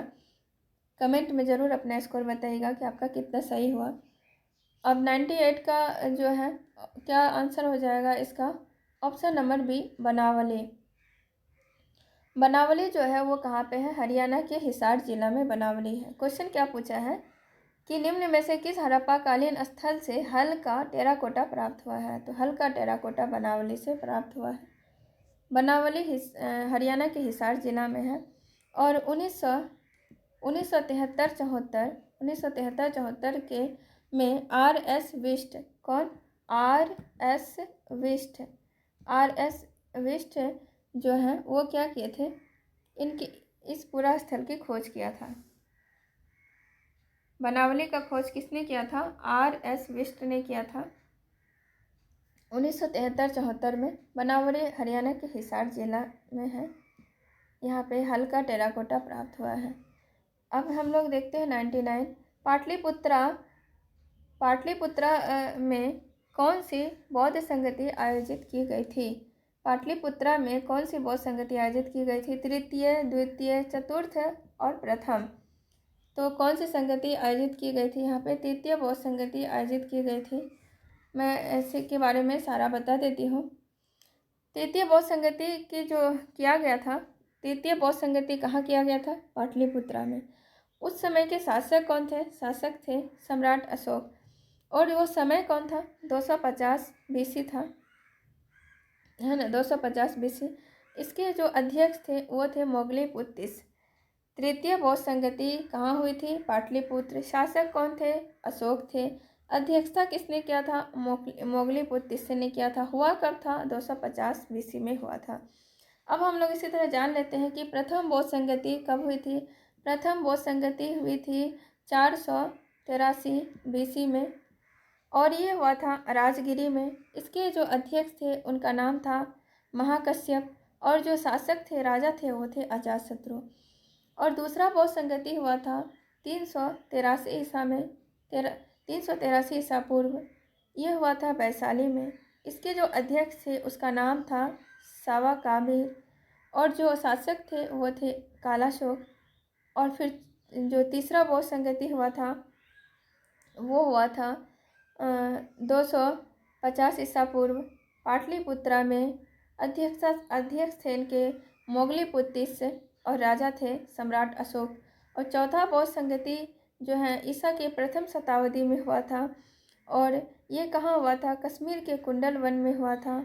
और इसके जो अध्यक्ष थे वसुमित्र और अश्वघोष दोनों को कहा जाता है और राजा थे कनिष्क। यह था जो बौद्ध संगति से जितने सारे चारों बौद्ध संगति के बारे में मैंने बताया, कब हुआ, अध्यक्ष कौन थे, शासक कौन थे, कहाँ पे हुआ था, आप लोग इसे याद रखिएगा। अब क्वेश्चन नंबर 100 है, त्रिपिटक किसकी धार्मिक पुस्तक है? त्रिपिटक किसकी है? जैन की, हिंदू की, फारसी की या बौद्ध की या फिर ऑप्शन ई। त्रिपिटक जो है बौद्ध की धार्मिक ग्रंथ है। इसमें भगवान बुद्ध की मृत्यु के बाद जो उनकी शिक्षाएं थे उनको संकलित किया गया था। उनकी शिक्षाओं को जो है 3 भागों में संकलित किया गया था, है ना, 3 भागों में उनकी शिक्षा को संकलित किया गया था। एक विनय पिटक, सुत्त पिटक और अधिधम्म पिटक। यहाँ लिखने की जगह नहीं है इसलिए आपको मैं बोल देती हूँ। कौन सा था? विनय पिटक, सुत्त पिटक और अधिधम्म पिटक। इसे ही कहते हैं त्रिपिटक। विनय पिटक, सुत्त पिटक, अधिधम्म पिटक को कहते हैं त्रिपिटक। ये त्रिपिटक बौद्ध धर्म के आदर्श सिद्धांत और नियमों को दर्शाता है। और ये किस भाषा में लिखी गई थी? ये पाली भाषा में लिखी गई थी ताकि सभी लोग इसे पढ़ सके और समझ सके। तो ये था आज का 100 क्वेश्चन पूरा, जहाँ पे एक्सप्लेनेशन की ज़रूरत पड़ी, जहाँ पे कुछ समझाने की ज़रूरत पड़ी मैंने वहाँ समझाया। ये आज का पूरा 100 क्वेश्चन था। आप लोगों को कैसा लगा? आप लोग अपना अपना राय ज़रूर दें, कमेंट में बताएं कि आपको ये क्वेश्चन कैसा लगा और ये भी बताएं कि आपने कितना क्वेश्चन सही किया। ये आने वाले एग्ज़ाम में आप खुद की टेस्ट कर पाएंगे कि आपका 100 में से कितना सही हो रहा है। तो अब नेक्स्ट क्लास में हम प्रैक्टिस सेट 4 को लाएंगे। आप लोग पूरा सेट देखिएगा, मैंने इसमें अच्छे से एक्सप्लेनेशन दिया है। जहाँ पे समझाने की ज़रूरत थी मैंने वहाँ समझाया है। क्वेश्चन के साथ साथ, एक क्वेश्चन के साथ साथ आपकी बहुत और अन्य चीज़ें भी इसमें कवर हो गई हैं। तो आप लोग इसे ज़रूर देखिए।